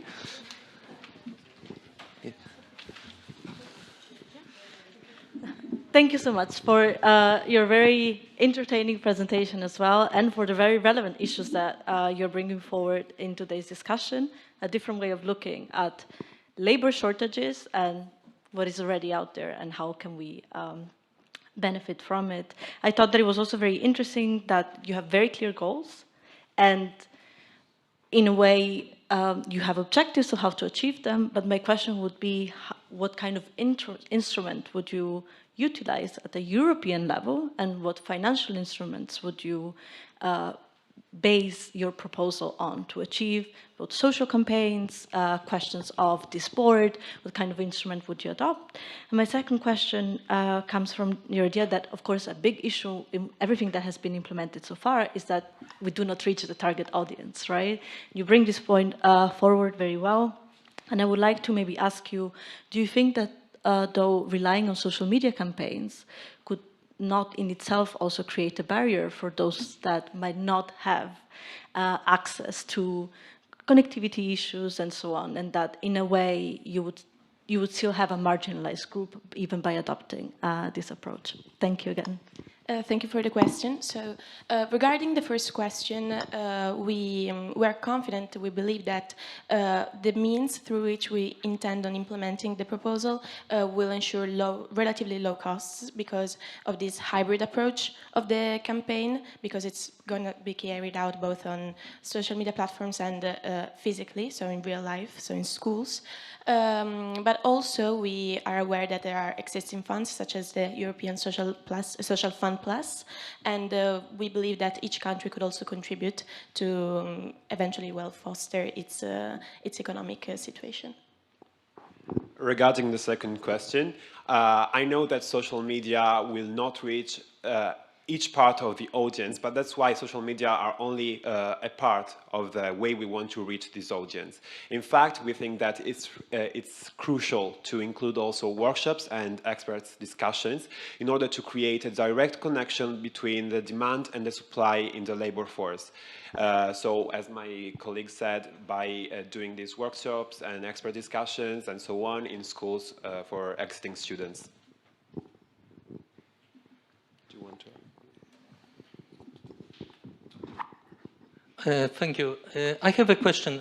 What role, if any, will young people themselves have in shaping and implementing of this initiative? Have you foreseen any feedback or engagement of young people to help you to introduce and to implement your initiative? Thank you. Thank you. We have studied the NEET issue, and we believe that a large part of the NEET population has not been able to find a job, has not put the effort into finding a job because they believe that there are no opportunities. We come from a southern area of Italy, and we, as many of the people our age, have been forced to move to the north, so to say, so to have better job opportunities in the future. And so we know that most of the times what the territory is lacking is not resources, but rather opportunities, and that is what we intend to do. So we intend to basically bring these connections, this network to the young people so that they will have an incentive to look for employment and enter the workforce as well.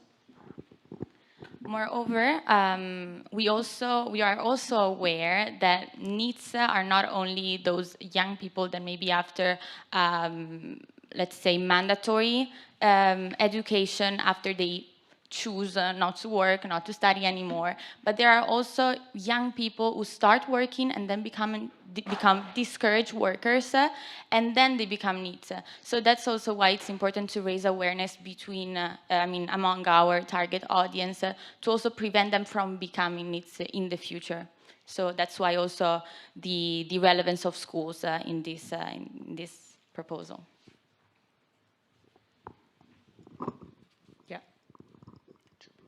Thank you. Having graduated in Italy in 2007, I couldn't be more sympathetic to kind of raising the issue. My main concern is like building a bit on what was said before. From what you framed it, it sounds a bit like a very top-down sort of approach. So what I would like to hear is how you think that not just national governments, but also at the local level, given the problems that you mentioned before, like, for example, in central, southern Italy and so on, how you think like local stakeholders, not just the needs themselves, but like municipalities or local businesses and so on could be involved in that? Because I think this is a bit of a missing gap.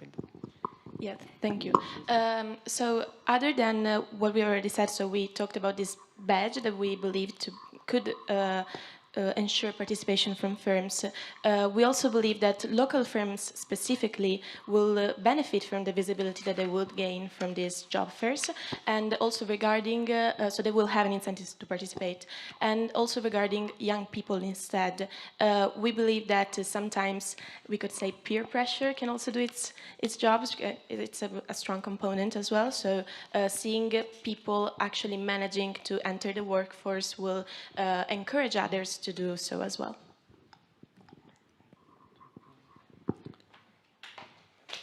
Okay. Thank you very much, Team 62. I would like now to invite Team 76, Sebastian, Thomas, and Diego from Sciences Po to come up to present their ideas on a seasonal worker policy, EU seasonal worker policy. Welcome. Yeah, we get one and on the clicker, just go forward to the next slide.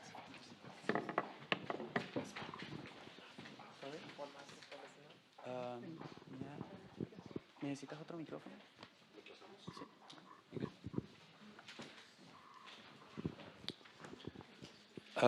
Good afternoon, everyone. Thank you so much. So now it's Group 76, integrated by Thomas, by Diego, by myself, Sebastian. Today we aim to address a pressing issue facing the European Union, the need to reinvent the EU's seasonal worker policy, to protect workers' rights, to reduce illegal economic migration, and to uphold EU's leadership in the world. Our presentation is inspired by testimonies like that of Mohammed, a 19-year-old Malian worker in Italy. I have seen my brothers breaking their backs under the sun for 12 hours and then being denied their wage. If they complained, the Italian landowner would beat them up. Such stories underscore the urgent need for strategies to address the problems faced by workers throughout the European Union.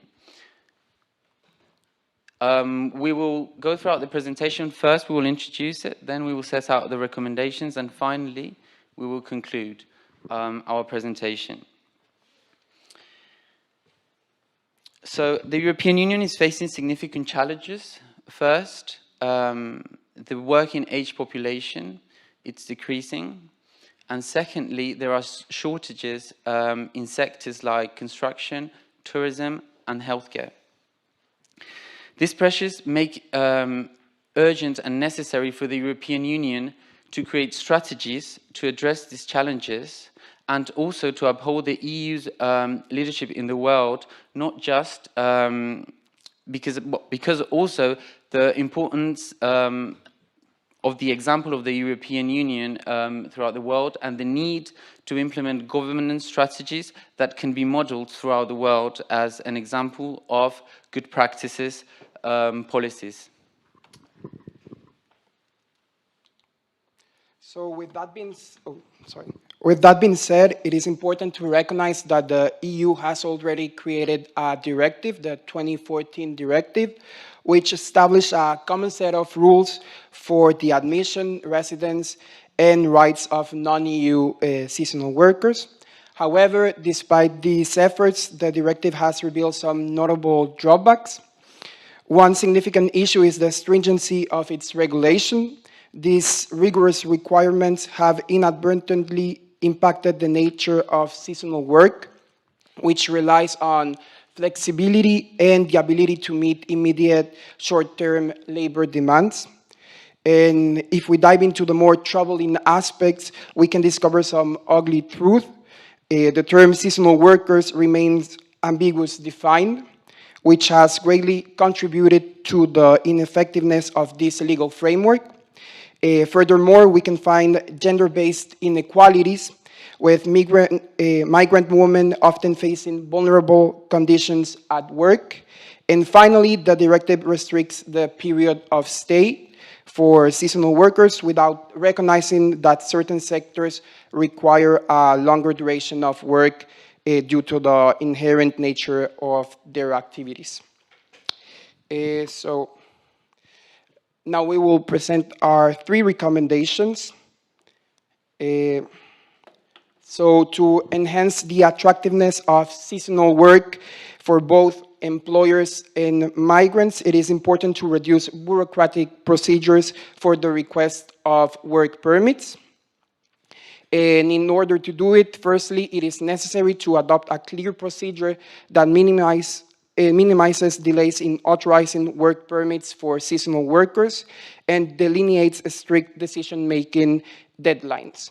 This will allow employers to hire seasonal workers quickly enough to meet fluctuating seasonal needs, while also minimizing uncertainty for applicants.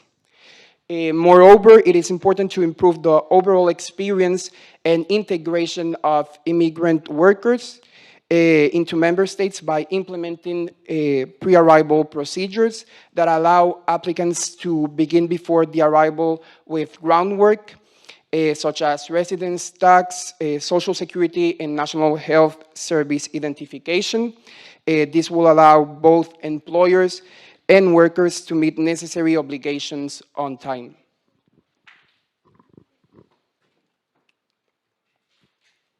So our second recommendation is a proposal to create and to reinforce multiple stakeholder collaborations.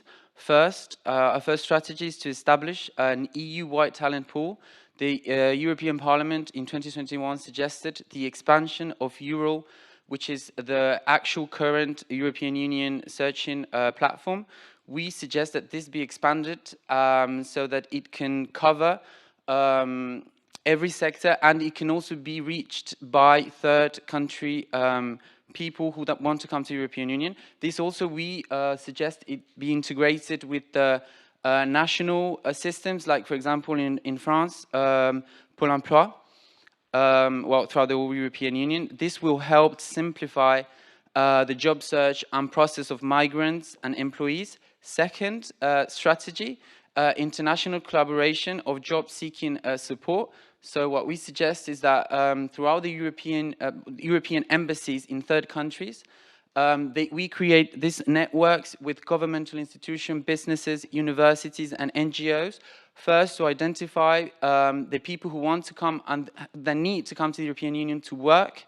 And this would also help the people before coming to the European Union to prepare, to have language instruction, cultural knowledge, voila. And the third strategy, it's the utilization of migration skills and experience within and without the European Union. So the networks we create, what we suggest be created outside the European Union, are going to be connected to networks that are going to be created within the European Union. Why so? Because the experience that these people are going to acquire during their time being in the European Union can be also used when they go back to their home countries. So what we're doing is kind of like a sustainable process, so that people that come, they learn, they go to their countries, they apply what they have learned, and they can use it, not to come back, but so that the countries also benefit and their economies benefit from this process. And also within the European Union, because seasonal workers are not only from outside the European Union. We have internal migration also for seasonal works. Yeah, and this leads us to our third recommendation, which is in link with promoting development benefits for participants. This is very interesting because it is linked to two of the biggest scholarly debates related to development and migration. The first being whether development explains the root causes of irregular migration or not. And the second, more in link with our recommendation, is whether receiving countries should contribute to local development in order to address these issues, given the fact that they are receiving help in their labor shortages sectors. So our first recommendation is linked to boosting circular migration by allowing repeated participation and thus promoting this type of migration, which is beneficial for both employers and employees, given that it brings a stable flow of remittances for seasonal workers, who will then provide local development and higher participation, which links to our second recommendation, which is opening channels for seasonal workers to send remittances and promote productive initiatives in their country of origins. So by this way, also providing local development and a better reintegration, which links to the fact that they will have financial stability, which would then link to a reduction in participants who overstay. And finally, offering training programs for seasonal workers to provide an added value through upskilling programs and language programs to participate in the benefits of participation and development. Thank you very much.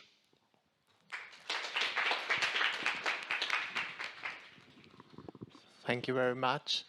We would then now proceed to the question part.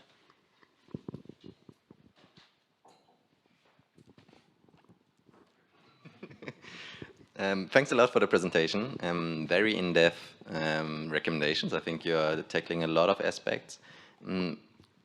However, could you elaborate a bit more how the sending countries would actually profit from it? You said like you would help them promote productive initiatives. How would that look actually like, while you are still also would allow for repeated participation, which might like keep these seasonal workers actually in the loop, so to say? Yes, of course. So I went a bit fast because of time constraints, but in fact what has been proven by research is that local development initially would rise immigration and then lower it to stable quantities. So this type of programs what do is to provide better reintegration. However, as we saw, if you mix that with repeated participation, it might be considered as unnecessary. But research on the root causes of migration shows that eventually, especially in sectors in which seasonal migration works on, so construction, health, and tourism, people eventually decide to use productive initiatives to stay back in their country and form a family, which is one constant research that was shown especially in Belgium. And through these type of programs, what you enable is for this type of profile to re-enter the financial stability in their country of origin without depending on remittances, which is something that happens actually with the directive of 2014. Yes, thank you so much for your presentation and the clear knowledge that you show with regard to this directive and to the question of seasonal work. And my question goes a bit, within your recommendation, we would clearly need an amendment of the current directive, right? Where we would introduce then the recommendations that you provided to us within this new legal framework. But as we know, in the European Union, many times the problem with directive is that they are implemented very differently, which you point out, right? That a big problem with the directive is that implementation differs. So how would you then ensure that the recommendations that you present, should they be included in a new directive, would not then face similar issues of different implementations in different EU member states? Yeah, well, actually, just before passing the microphone, this is very interesting because actually the directive, I think 6 or 7 countries received a notification from the Commission 2 months ago, urging them to implement the seasonal directive of 2014, which hasn't been implemented correctly, which is why we need a more comprehensive system and why solutions to this must be included. Yes, and I think there is a like an attractive to this initiative, which is the creation of collaboration networks, also included in the private sector. And when the private sector is included in these initiatives, there is more likely there is going to be more acceptance from the countries, because what we're giving them, we're telling them, look, we're going to create these networks between you, universities, and we're going to give the people you need for your jobs in your country to boost your economy. And we're going to give you the bureaucratic facilities, yes, the bureaucratic facilities. To do it is not going to be hard. It's not going to be, because currently to hire somebody from abroad is very complicated, both for the migrant and for the businesses. So making this process easier will potentially make countries within the countries accept the directive, because it's also going to give them benefits. Sorry. Yes.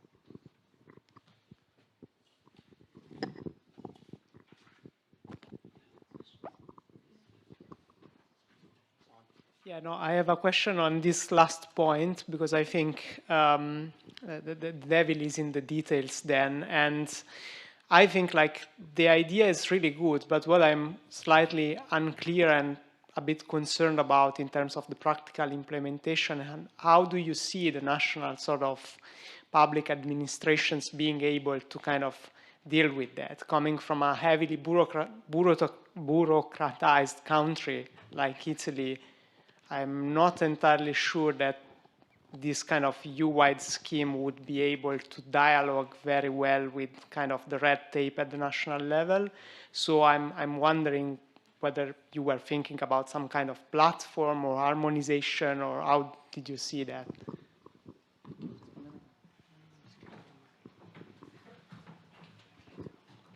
Yeah, I think it's actually quite an interesting point, and it's something that we dwelled upon when we were writing the policy brief, and it's why we decided to focus the first recommendation on bureaucratic procedures, because we saw in policy analysis from specific countries, such as Spain and Portugal, that the bureaucratic processes were extremely long.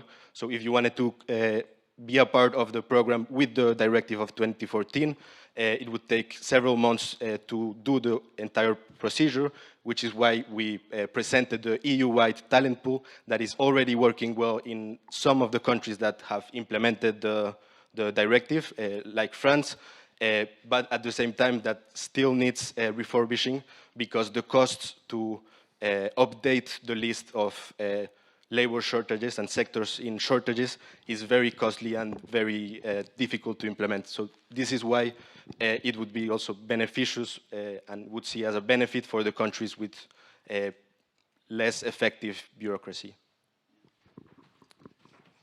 Good. It's just, I just wanted to add something, because like in each country, European country, it exists platforms for job-seeking platforms. So what we're suggesting is just a unification of all of them. So it's going to be much easier, and it's going to help a much smooth transition to a bigger European platform. So it's basically, not going to make the countries work more, but less, and it's going to facilitate their sectors like tourism, healthcare, and construction, and many other. Perfect. Thank you so much. That concludes the 7 minutes of questions. Good job. Thank you. And I will lose the clicker. Now, I would like to invite team 89, Nicolo and Matteo from Bocconi, to present their proposal on critical raw materials in the EU. You have the stage. Please don't hurt yourself. Clicker. Okay, thank you so much. Hello, everyone. We are Matteo and Nicolò from Bocconi University. And today we're going to talk about a specific legislation, which is called the Critical Raw Materials Act. And we're going to talk about our opinion and what are our recommendations for it. In particular, it is written in the title, we're going to propose a subsidy scheme for the legislation. So first, let's talk briefly about the legislation. The legislation has been proposed, has not been adopted already. It was proposed in March 2023 by the Commission, the European Commission, and now it's following the ordinary legislative procedure. And so it has not already been accepted, so it's in a phase of discussion between the various European institutions. And so briefly, what the legislation proposes is the setting of targets to be reached by 2030, to be reached in the raw materials sector, basically. In particular, they're setting 10% of domestic extraction for the sector to be reached by 2030, 40% of domestic processing, so a bit higher, a bit lower in the value chain, and 50% of domestic recycling, and also reshuffling of the imports, because by now, and I don't know if you know about it, but the sector is highly dependent on certain countries, in particular in China, for certain materials, but also certain countries in Africa, for example, in Congo for lithium, I think. And so what the legislation is proposing is to reshuffle the imports and make sure that the maximum of 65% of the sourcing of a single material is coming from a country to avoid, of course, the risks of being over-dependent over a single country. And yes, another important thing that the legislation proposes is the introduction of the strategic project status for those projects that are going to contribute significantly to the production of those raw materials, and so to the attainment of the target set. And those projects are gonna be granted a special administrative procedure designed to speed up the completion of those projects. So what we're thinking about all of this is the fact that, yes, the legislation is setting some targets, but is not proposing any kind of economic incentive to try to help those companies to reach their targets and also to be competitive in the global markets. Because, of course, as I told you before, the distribution of those materials is not very equal around the world. And so certain countries are much more advantaged in the production of those materials. And for example, in fact, looking at the EU competitors, what they're doing right now, first the US, of course the biggest competitor, as you know, they implemented the Inflation Reduction Act in 2022, and among other things, they created a subsidy scheme for exactly those kind of companies, so companies operating in that area of the supply chain. And yeah, they're basically paying subsidies directly in the form of tax credit directly to the companies. And also in China, they are paying subsidies in a different form, in the form of below-rate financing, basically. In particular, in China, it is for solar panels, because the supply chain for solar panels is mostly owned by China. Not exactly the first component phase, but the processing is mostly done in China. Yeah, so talking about our solution, we are proposing to subsidize European companies, because we think that otherwise it's going to be impossible to reach those targets. We think that in general, this approach of just setting targets without proposing certain economic incentive is not very working, because, yeah, of course, companies, they want to reach their targets, but there is a reason why today they're not operating in the sector. The reason is because there are other companies around the world that are more competitive. And so, yeah, the proposal is introducing subsidies. And the first kind of subsidies is tax deduction, so similarly to what they're doing in the US. In particular, we are proposing to reduce the tax rate applied to profits to those for those projects, of course. And also, we are proposing to covering part of the contribution and taxes paid by companies on worker wages. Yes. Secondly, we think that another kind of subsidy should be implemented, are lines of credit, so privileged financing for projects that are fall under the Critical Raw Material Act.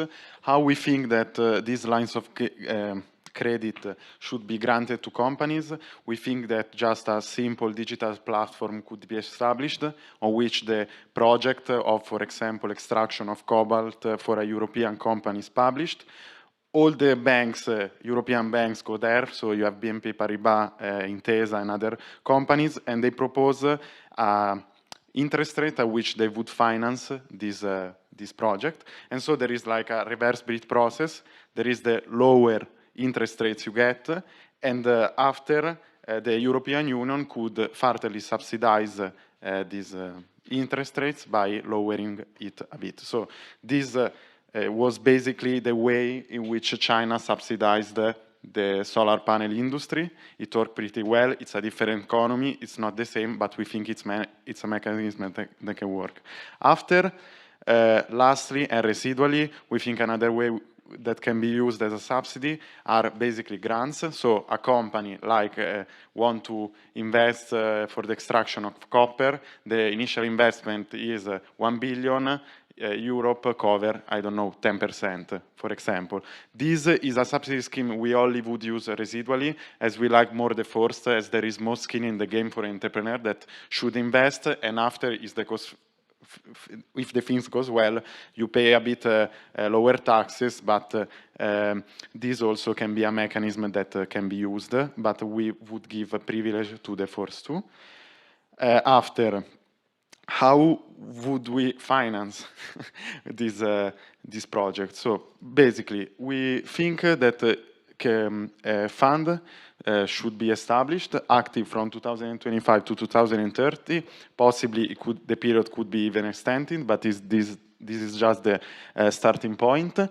And this fund could take the money from the budget of the European Union, or even it can be issued money to finance for the specific purpose of financing this fund. So the European Union looks, a financial investor, we want to develop our industrial policy and issue bonds and grants the funding. After we have got the financing, we think also that in each member states should be established a national competent authority that should screen the project. This national authority is just comprehended in the European Raw Material Act, and we think it can work also in our view. After, and last point, how do we think that the approval process for the project that are to be considered strategic and that should get grants should work? So first, in each country, as already the Raw Material Act mandates, national competent authority are designated. So you have it in Europe, Portugal, France, Germany, etc. After, and all these national competent authorities in a short period of time ask all the companies to send to them the project that could fall under the Critical Raw Material Act. So, for example, companies in Portugal, Italy, and Germany sends all the projects related to the extraction of cobalt. Okay, and each national competent authority design it, and after the project are screened furtherly by the European Commission. And to the best one, we've give the funds. So, thank you. Thank you very much. Perfect. And as usual, we proceed with the questions. Okay, thank you. And my question is, what's the estimated budget cost for this program? Figures, the concrete figures. Thank you. Yeah, the figures are the next step of the of the presentation. We didn't calculate it yet. Yeah, but the thing is that the reason why we believe that the fund will be important is because the sector is basically at the top of the value chain. So the problem is, of course, the systemic risk of having the sector being put in danger by foreign competition, and this danger can propagate to all the economy. So that's why we believe it is worth creating a new fund. Yes, thank you so much for your proposal and also for the different mechanisms that you propose that could tackle these issues. I think, as you said, this is currently being negotiated, and we already hear everybody saying, but where is the money, right? In the sense of, like, is this actually going to be enough? And so this critique is there in different think tanks at the EU level. My question, however, is how do you think that the mechanisms would actually work? In the sense, for example, taxation is not a competence at EU level. So the EU being able to give tax reductions or propose tax reductions would probably be a mechanism that could absolutely not be included within the directive. So what do you think if you were left to the other two mechanisms, right? Like, how would you maybe reshift this towards grants and so on? And my second question maybe is, right now there are thoughts about including the European Investment Bank currently in the negotiation, right? Like this is where there will be some refinancing, and that would be the institution that the Union is in a way addressing this issue to, and where is this within your proposal? So would this financial institution still have a role? And the European Investment Bank currently, right, Okay. under the current negotiations, they are the strategic finance institutions under the no money suggestion, right? And how would this be then affected by your proposals? The second way response. So yeah, for the first critic, yeah, of course, the Commission doesn't have fiscal powers, but in our opinion, the fact that once you have established the fund, you can have, like, let's say, a virtual reimbursement, in the sense that they can calculate the amount of tax that has been paid and repay the companies in the amount that would be calculated even if they had the fiscal powers. So that's why for us it was important to specify the financing, because yeah, as it was specified, it is important to estimate the amount to be distributed. And regarding the second question, no, I didn't know about the... Yeah, but it can play a role. Yeah, thanks a lot, also from my side. I think you're touching upon a very critical stage of the value chain. In general, it will take a while to build those facilities up, even if they are funded in the European Union, like mining facilities will take up to 9 years on average, I think. Have you considered other mechanisms where you want to address this, such as diversification of trade partnerships as well? And I mean, you're proposing a new fund, and we had a lot of debates about establishing European Sovereignty Fund lately. There's not so much appetite from the member state side to establish such a fund at the moment. How would you try to convince them? I would try to convince them by telling that setting quantitative targets and leaving them there is okay, let's do it. But after, in 5 years, if geopolitical tension arrives, you have not your supply chain reassured. So you can set quantitative targets, but it's probably not be enough, as it is for the green industrial policy. You set the industrial targets, but companies manage their own business. They reassure to best cost countries, and nothing happens. So I think this is the thing. But of course, knowing better policymakers, I could better understand the topic. And the other thing you asked was... I mean, it's a time lag, you know, okay. even if you fund yes, these the facilities. fund in our, as I told, the period can be extended, and the period could be extended. We just took as a reference point the one that was already proposed by the Critical Raw Material Act. But at least in our opinion, it is reasonable to think that in 5 years you can already have the project presented to the national competent authorities, after to the European Commission, and some of the funds can be allocated. So if I think to the 3 categories, you can allocate already them, even if it takes 9 years to build the facilities.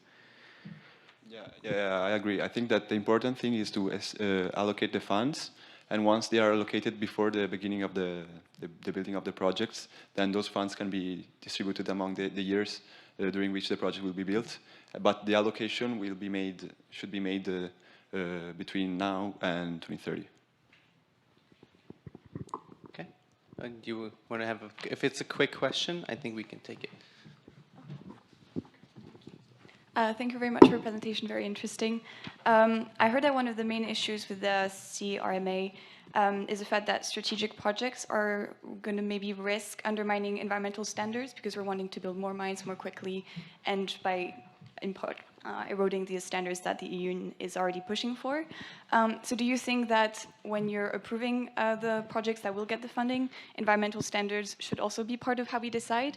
Or do you think that because the US and China are not always making these differentiations and kind of going speed ahead with this is not something that you can afford to do to remain competitive? No, we think that certainly it's easy to say, no? Environmental standards. Of course, it's a free lunch. If you can have both your supply chain reshoring and that be perfectly compliant with environmental standards is what we want. But maybe there are some times in which you say, look, this maybe is not super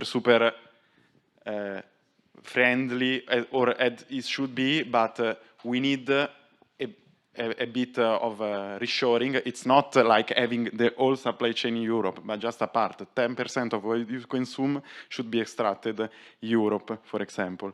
So yes, of course, if you can have both, but the problem arises only when you face like a trade-off. In that case, maybe sometimes it can happen realistically that you are not fully compliant. Thank you so much. Big applause for Team 89.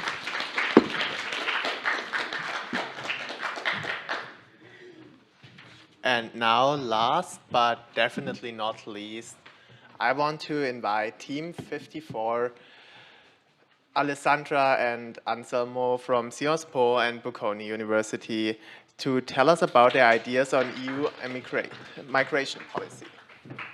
Thank you. Okay. So, hello everyone. We are Alessandra and Anselmo from Sciences Po Paris and Bocconi University, respectively.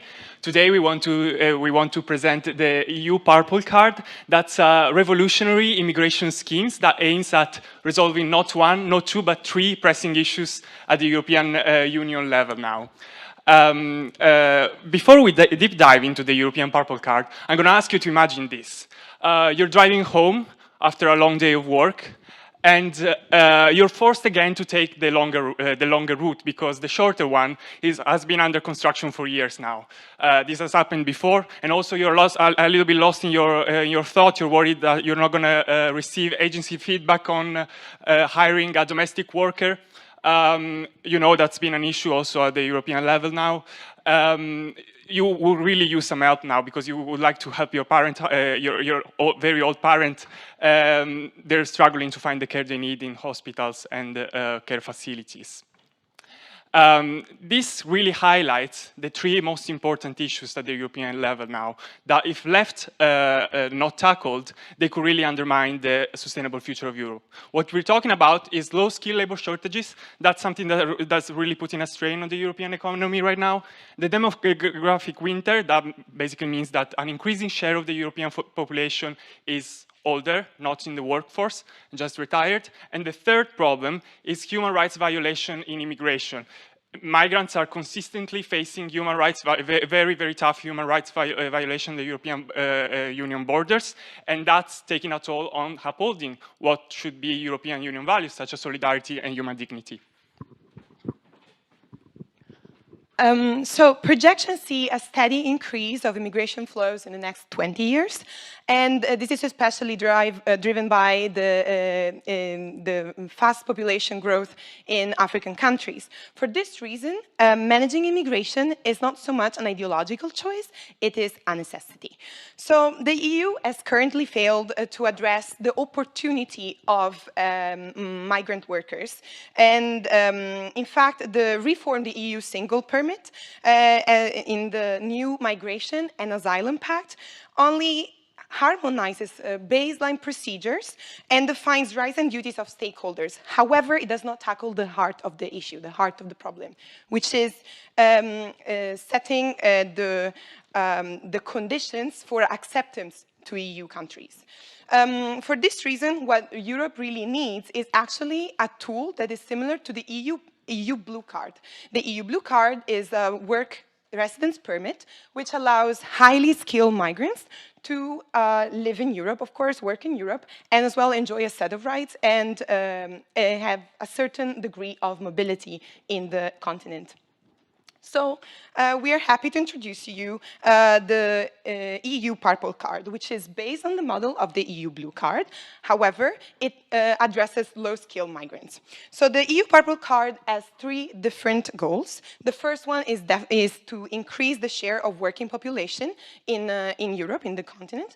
And this would at the same time would address two challenges, the demographic winter and the labor shortages in the Union. Second, we aim at reducing illegal immigration to Europe by providing a viable and feasible alternative with the EU Purple Card. And this would consequently also reduce possibly and hopefully the number of human rights violations at EU borders and within EU borders. Finally, the EU Purple Card, should also represent a coordinated approach both between EU countries as well as with third standing countries, whose participation and participation is paramount to the policy success. So how would a typical applicant look like? So we expect a low-skilled or unskilled individual with no tertiary education with an age below the EU average age. And this is important to, we thought it was important to highlight unskilled individuals because we need to acknowledge the structural features of labor markets in sending countries, which are often characterized by informality. And at the same time, we also do not want to perpetuate double discrimination, which mainly affects women who have a history of unpaid care and domestic work.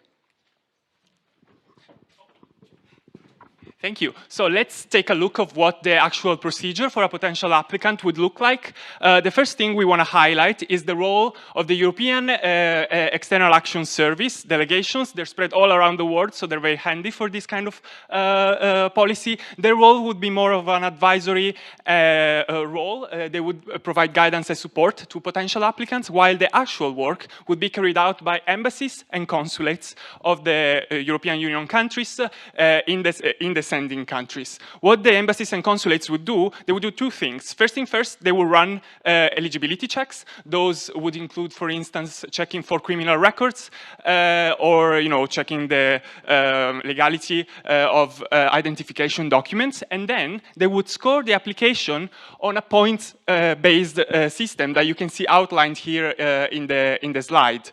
The core criteria of such a point-based system would include the criteria such as age, language, education, and past experience, as said by Alessandra before. Successful applicants, and by successful we mean those that exceed a variable threshold that is set by the member states, will be given access to a new platform called Purple Reach. That's a new online platform whose main aim is to connect potential migrant workers to job opportunities in Europe.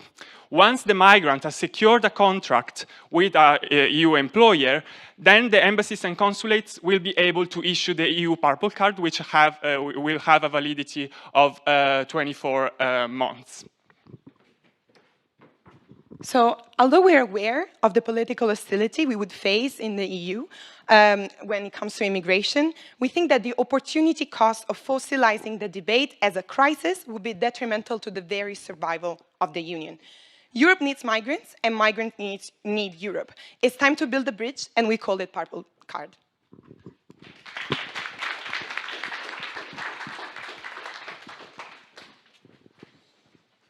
Thank you so much for this presentation. We would then now proceed as usual with the questions.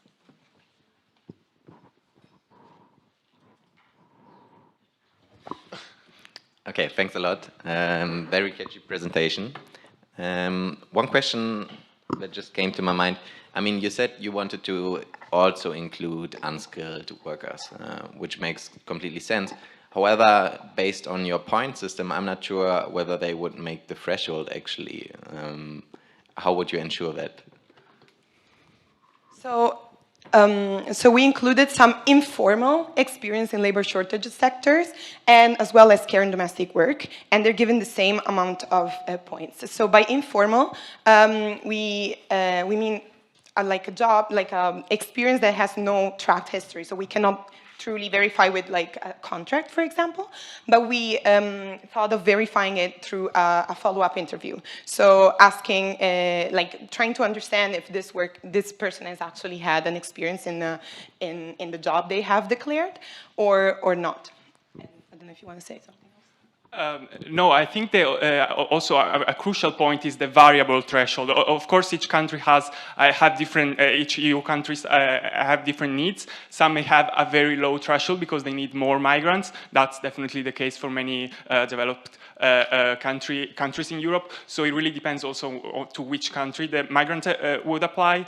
And obviously, since the EEAS would provide guidance also on the threshold that each country has, the migrant will also orient its decision on where to apply based on the threshold. So I think that's partly answered the question.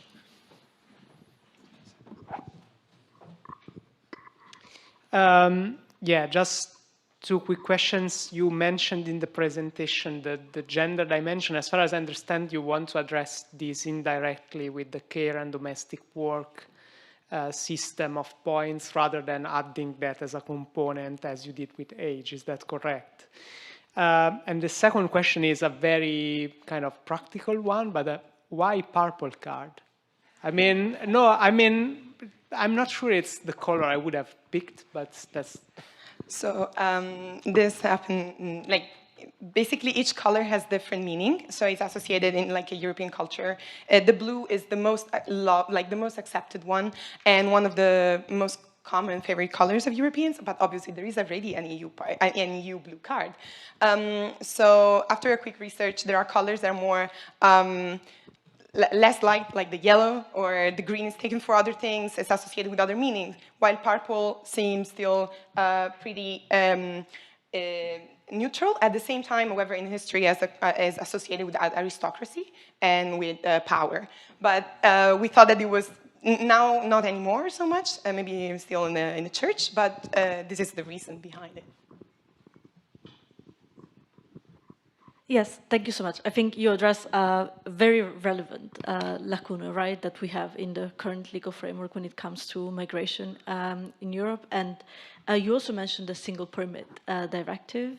And my question goes, one of the biggest problems with the single permit directive is also exploitation of workers when they're granted it, right? So we discussed a lot now your application process system, but maybe I would like you to elaborate a bit more on how then the purple card itself and for example, the amount of work, the time you can be unemployed, right? How would that differ substantially from the single permit to, in a way, avoid some of the shortcomings that we see there at the moment? And the second question is a bit more maybe on the bigger picture. Why do you think we need two cards? Like, a lot of the discussion now is we have a very fragmented, right, migration system, and you mentioned a question of political feasibility, but in general, do you believe that could we envision having a more unified migratory approach under one single card that takes into account different economic criteria, but then why do we need a second one, rather a revision and broadening of the existing one? Thank you so much. Do you answer the first? Yeah, I'll partly answer to the first question. I think the shortcoming that you mentioned, exploitation, that's definitely very, very relevant. I think that's where the Purple Reach platform comes in. Obviously, job description, like job postings, are posted by EU employers, but the platform would be managed centrally. So what that means is that the EU employer that wishes to be added to the platform must be verified and must provide, certain kind of documentation proving that the job that they're offering respects certain criteria. So I think that's that would address the exploitation factor that may involve the EU single permit.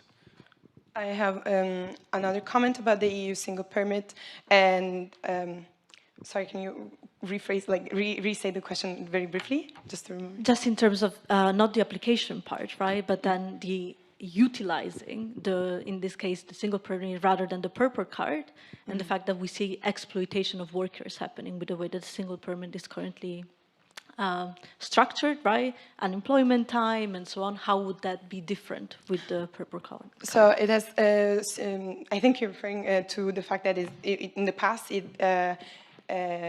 the person was strictly dependent on the employer, but this is no longer the case. There has been a reform in April 2024, so after we submitted our first draft. And I think this gives more freedom to the migrant and more agency, which is very important because we are trying also to make it not so much a top-down or another like neo-colonial or approach. So I think that by giving like the possibility after 6 months to change employer and with a maximum of 3 months unemployment, but consequent 3 months, then this would give the possibility to migrants to have more agency over their own will, over their own future.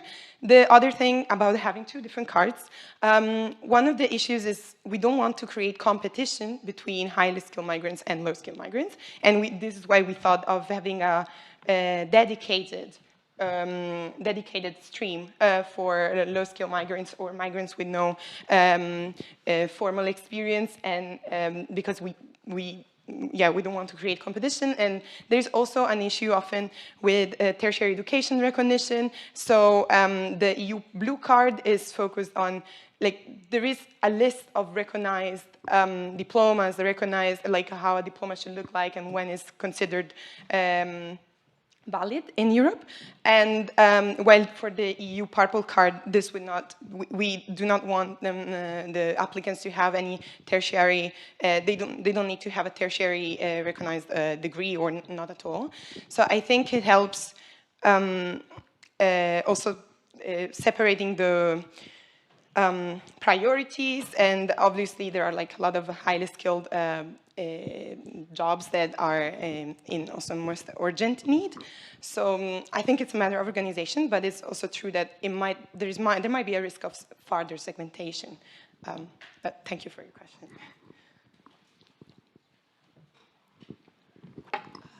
I have a question. In the case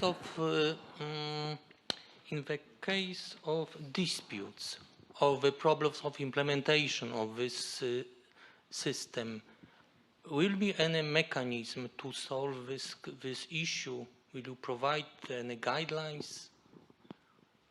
Thank you. Dispute in terms of? Dispute, for example, among member states in the question of adopting this card. Will be some questions of migrants who moved from one country to another and claiming that they have the special card. So first, I think that the idea is that like the card is recognized. So we have to accept the idea that everybody has already accepted this card. So the card is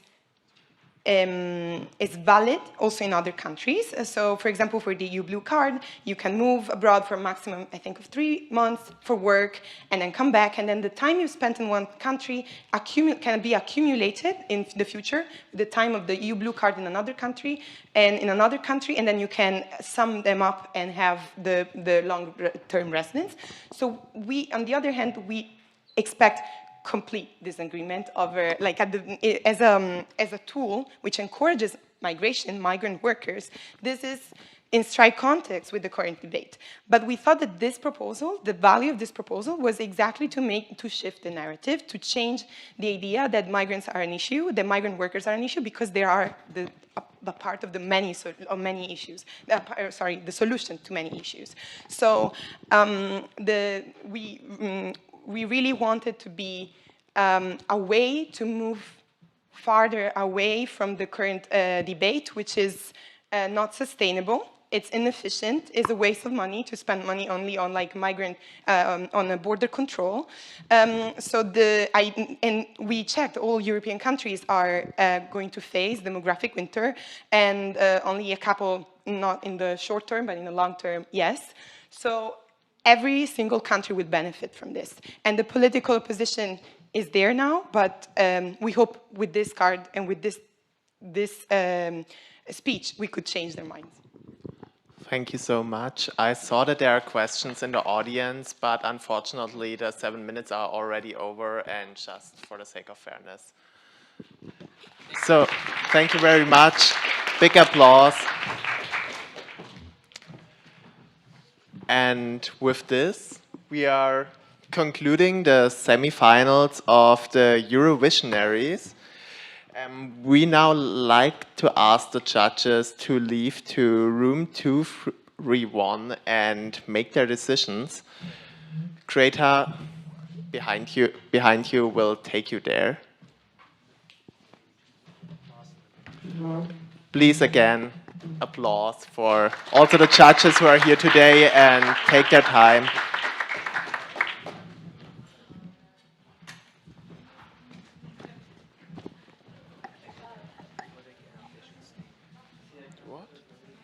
So, there's one more thing we would like to ask you. So if you could sit down for 2 more minutes, please. Then we will have a break and you can get drinks. Now, as you already know, there are 3 awards. First, the winner team, the second team, and the popular vote team.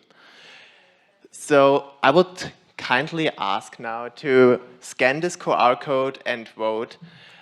Please don't vote for yourself. That would be really kind. The form will stay open till after the break. So it's also people online or in the live stream are able to vote. So it's not just, they are not. I just realized, I'm sorry.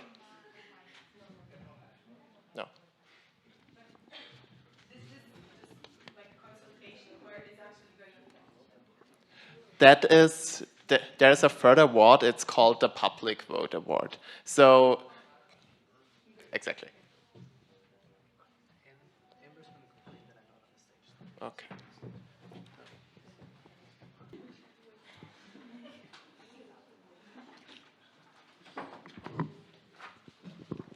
Yeah, okay, don't worry, we'll introduce you first. So, yeah. All right, welcome back, everyone. We hope you had a good, quick break. We are happy to say that the judges have returned and are ready to announce the 2 finalists. So I would like Francesca to come to the stage and make the announcement we're all waiting for. Yeah, thank you. Well, first of all, thank you, everyone, for your patience. I know that we took a bit longer, and those minutes probably felt like much longer than minutes to you, so thank you first of all for that. The reason was you all presented really, really great proposals. I think that as judges and sometimes as experts in very small areas of EU policies, for us it's always really impressive to see what you as students come up with in terms of the vision of the proposals that you present, but also the knowledge and research that you put in.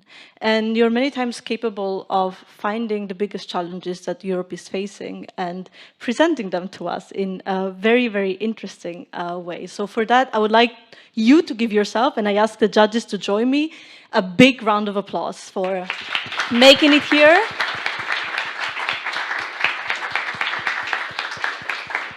I mean, it was a tough competition, right? You faced many, many more adversaries than the ones that are sitting now in the room. So as Christina mentioned this morning, you're already winners by reaching us here.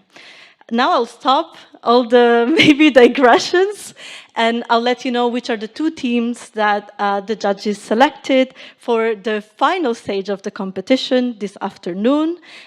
Maybe I invite you also to the stage for an applause, and then the judges, together with me, will give you some feedback on things that we would like you to implement before the finals. All right, there is a drum roll or something like this. The first team that I would like to invite to the stage and made it to the finals is Team 37, Sarah Kende and Marion Beaulieu. With congratulations with their proposals on tackling skills and labor shortages with ambitious and inclusive training and the Green Erasmus. So congratulations. Now, for the second team that will join the battle this afternoon, I would like to invite to the stage Team 54, Anselmo Scano and Alessandra Turrisi, with their EU purple card. Congratulations both, congratulations to everyone else, and good luck.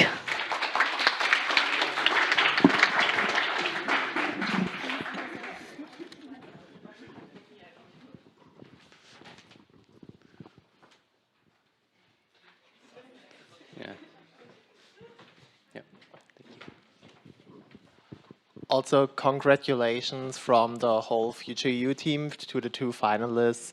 And also, thank you very much for everyone for being here and participating. It was really interesting. It was great. And we really enjoyed your ideas. For the finalists, during the upcoming break, please incorporate the feedback you will receive.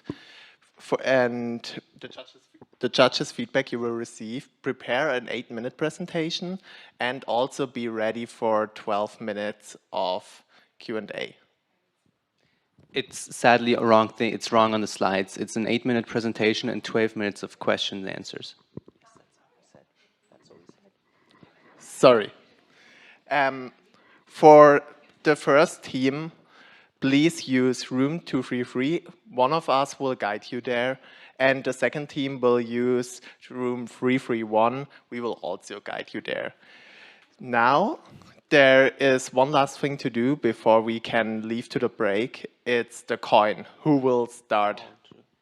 And for the coin flip, I invite Florian to use a coin if he has one.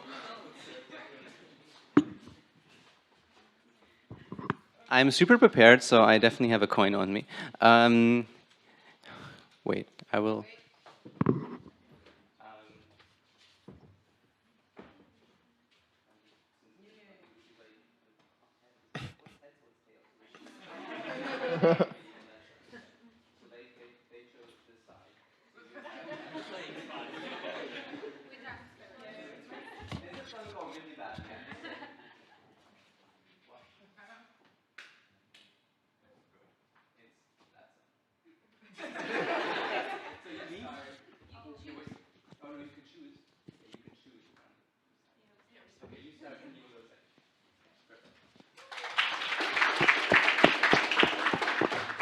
Sollen wir uns doch kurz verabschieden, weil wir morgen nach nicht mehr da sind?